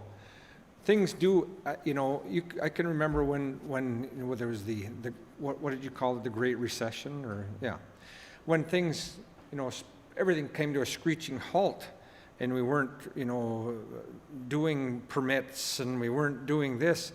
And then all of a sudden, when everything's going like at 200%, I don't know how we can you know, do we hire more people and then when things turn bad again, then do we fire those people? I don't know, you know, it's just hard.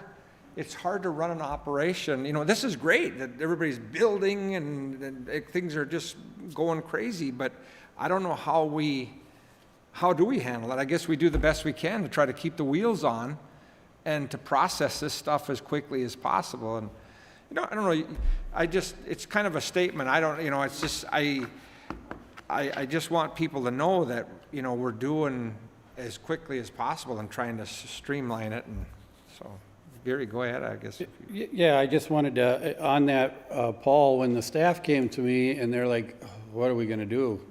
We got some people putting in some really big numbers for overtime, and they're even getting tired of doing that.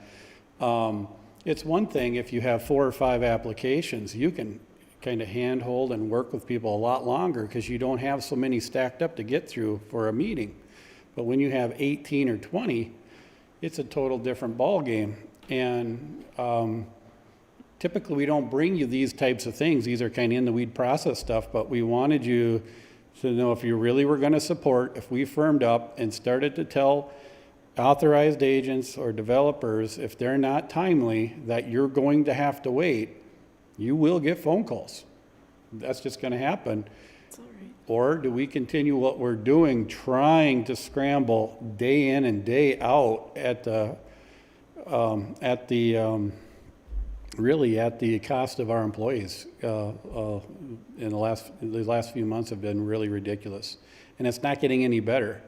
So we wanted to offer, we're going to try to do better coaching, training, checklists on our end to contain as much as we can. And at the same time, though,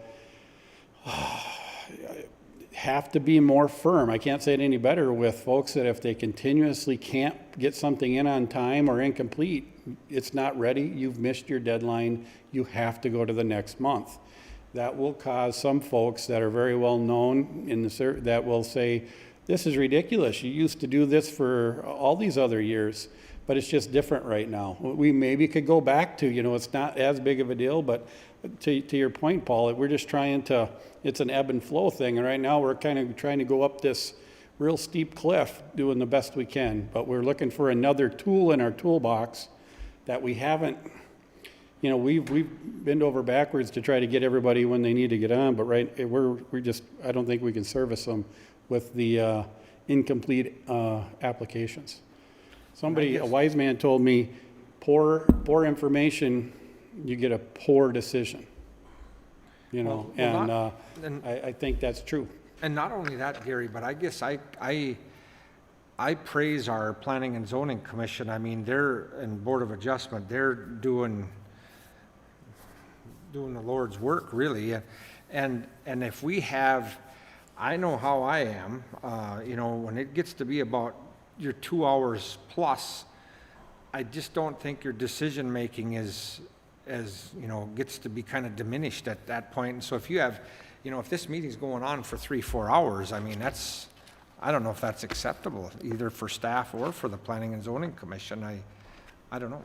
But I think that you're trying to, I commend you for trying to, you know, make sure that it's black and white of what needs to be submitted so that you can move forward with the application. Yeah. So. Yeah. I just have one question. I know Minnesota statute requires local governments to give written responses about planning and zoning within 60 days. Would the 60 days start when you have all of the information that's required? Yeah. Yeah, so Commissioner, the 60-day rule is from a complete application. Okay. And so if what we do on our end is if it's incomplete, we will send an email that says, this is hereby incomplete, and it sort of is we're not going to start that 60-day clock yet. So we've got some tools to make sure that that's clear. So. I think you're doing everything you possibly can, short of saying we're locking the doors and not doing this anymore, to make this understood by these groups. And so, you know, if we get a phone call, you know, that's what we're here for. We get elected by these people. They have to understand that we can't, that right now we are in a high volume period, and we can't just go out and hire people to cover that. We need to make sure that what they give us is quality input so that we can do our job appropriately. But I also wanted to say that we should be thanking our staff too. When they go out and do these on-site visits and they're gone from 8 o'clock in the morning until 7 or 8 at night, that's, I don't think the public realizes what that group does to look at these sites and see what potential pitfalls might be there, so. And if thank you're you ever very going much to, if for- you're ever going to join them, bring cookies and water. For them? Yeah, for them. And Commissioner, I don't want to forget, when we send out information to the commissioners, or Mr. Chair, we've been sending it by postal mail, information about public hearings coming up. Would you like to see that practice continued? Would you rather see all emails at this point, if that's appropriate, moving forward? I think that came from me yesterday. I said that I don't need to, I'm getting lots of paper copies sent in the mail, and I just said I think it's a waste of money.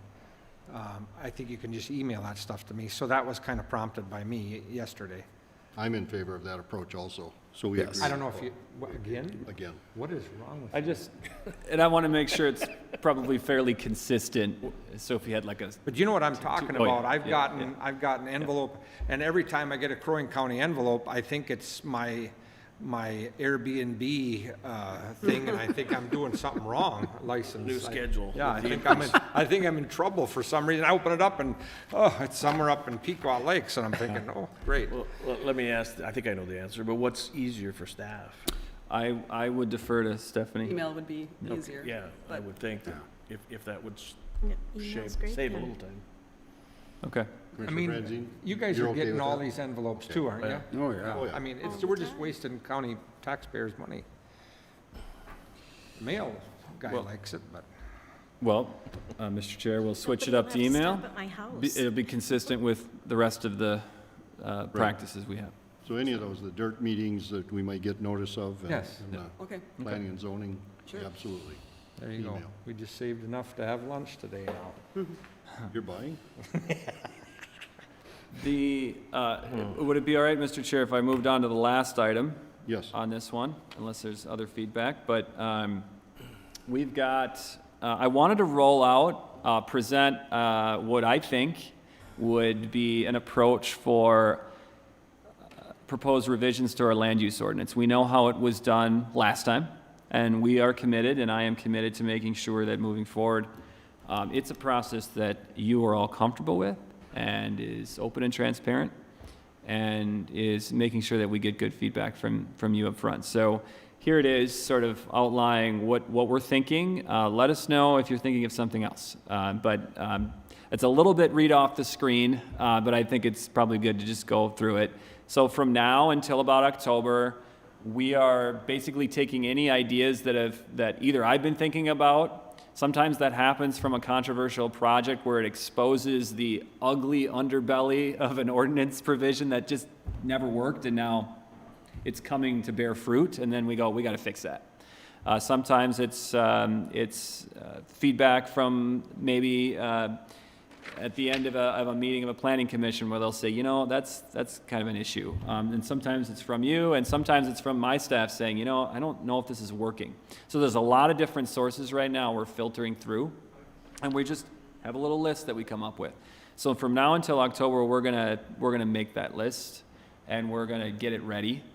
And I want to involve the DNR a little bit earlier this time. We got some comments way at the end from them, and that would have been probably better served if we rolled them in a little bit. Not that they have the decision making, but that there's any red flags on the statute side that they can kind of get into that process a little bit. Okay. Then in November, our thought is to come to a committee of the whole meeting and discuss potential concepts. So that list that we have and say, you know what, we're thinking of this, this, and this. What do you think?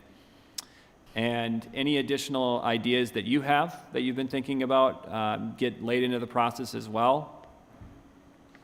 Then in December, we would go to the Planning Commission and present feedback from the board, as well as solicit any concepts they have. If they have something that they wanted to see that maybe is different, I would then go back to the committee of the whole to say, hey, there's a couple of new things that have been talked about at the Planning Commission. What do you guys think? To make sure that we're going through the board. Assuming there's no issues there, in January, we would draft those final concepts. We would bring it to another committee of the whole to say, okay, this is it. This is sort of this is the meat and potatoes of what we want to do. And then in February, we would run that through a 30-day public comment period. March would be the public hearing at the Planning Commission. April, it's approved by the board. May, it goes into effect. So it's a long process, unfortunately, to get from A to Z. It's hard to shorten that without making sure we get enough feedback. That's our thought. Is there any, Mr. Chair and members of the board, any thoughts on changing that or something different you'd like to see? Yes, it was intentional that we did this in the winter, I have to say, rather than April through November. So it seems to work better that way. So we're only going to have one time a year where we do ordinance changes, not every 3 months like was done previously? Well, Commissioner, our thought is right now that given the amount of changes that we're thinking of or that come up, we're thinking once a year should be sufficient where it wouldn't involve, for example, what we went through last time was pretty significant. That was 4 years of we didn't really do anything. So we're trying to avoid that by doing it once a year and having that just be a regular process. Versus the quarterly, I think that was my understanding difficult from a staff side to make sure we had, as you can see the timeline here is already tight, we'd be basically running public comment periods consistently. That was just our feedback at least. I, for one, would support a review of this, and if we have nothing to change, fine. If we do, but I didn't particularly care for the way, the last time. I mean, I understood we needed changes, but we just like it tried to bite the whole apple all at once, and it was almost, but I'm sure if Scott, our lawyer guy, if he looks at something and says, I don't know if this is enforceable or it needs to be changed, obviously once a year we should take a review on that, I think. And then I think if it's yearly, I don't think it's going to be that big a bite at the apple. Do you think? Yeah, I don't think so. You never know if something comes up on 1 year where it's like, we need to address this. And then whole if their thing. statute changes, that could have an effect also. Right. Correct? It could. Yeah, okay. But yeah, again, our thought is if we do it once a year, we should have a pretty well-oiled machine on the ordinance. But Okay. Sounds good to me. Me too. You got to think about it a little more? Or? Okay. Nope. Mr. Hoag, you'll wait? Okay. What, I agree with Paul again. You want to go have lunch? So I think you have direction on this. okay, and that's I think that's all we had at this point. So Very good. Thank you very much. It's not a good thing to wish or hope for sort of things lightening up a little bit in your department. I mean, it's a plus for us to have all this going on. So it's a catch-22. Yeah. We're killing you, Right. but we're building more buildings and It'll be interesting to see how long it stays at this See pace. how long it lasts. Right. right. Well, I just want to say a thank you to Gary, you and Jake and all the staff. I know that you guys are just, you got a lot of, there's a lot of gears turning there. And I, for one, and I think all of us say thank you for all you're doing. Not easy. Well, I appreciate Chair and Commissioners reaching out to me anytime there's an issue. That's really been helpful, and look forward to working with everyone moving forward. Appreciate it. Thanks. I think, Gary, I would think that sometime you think, maybe it'd be easier if I was just an assessor. It would be a lot easier. But thank you for all your good, hard work. absolutely. Is that it? Appreciate it. That's it. Thank you. Unless anybody has anything else, everybody's shaking their head, they just want to get out of here. So For that 2 hour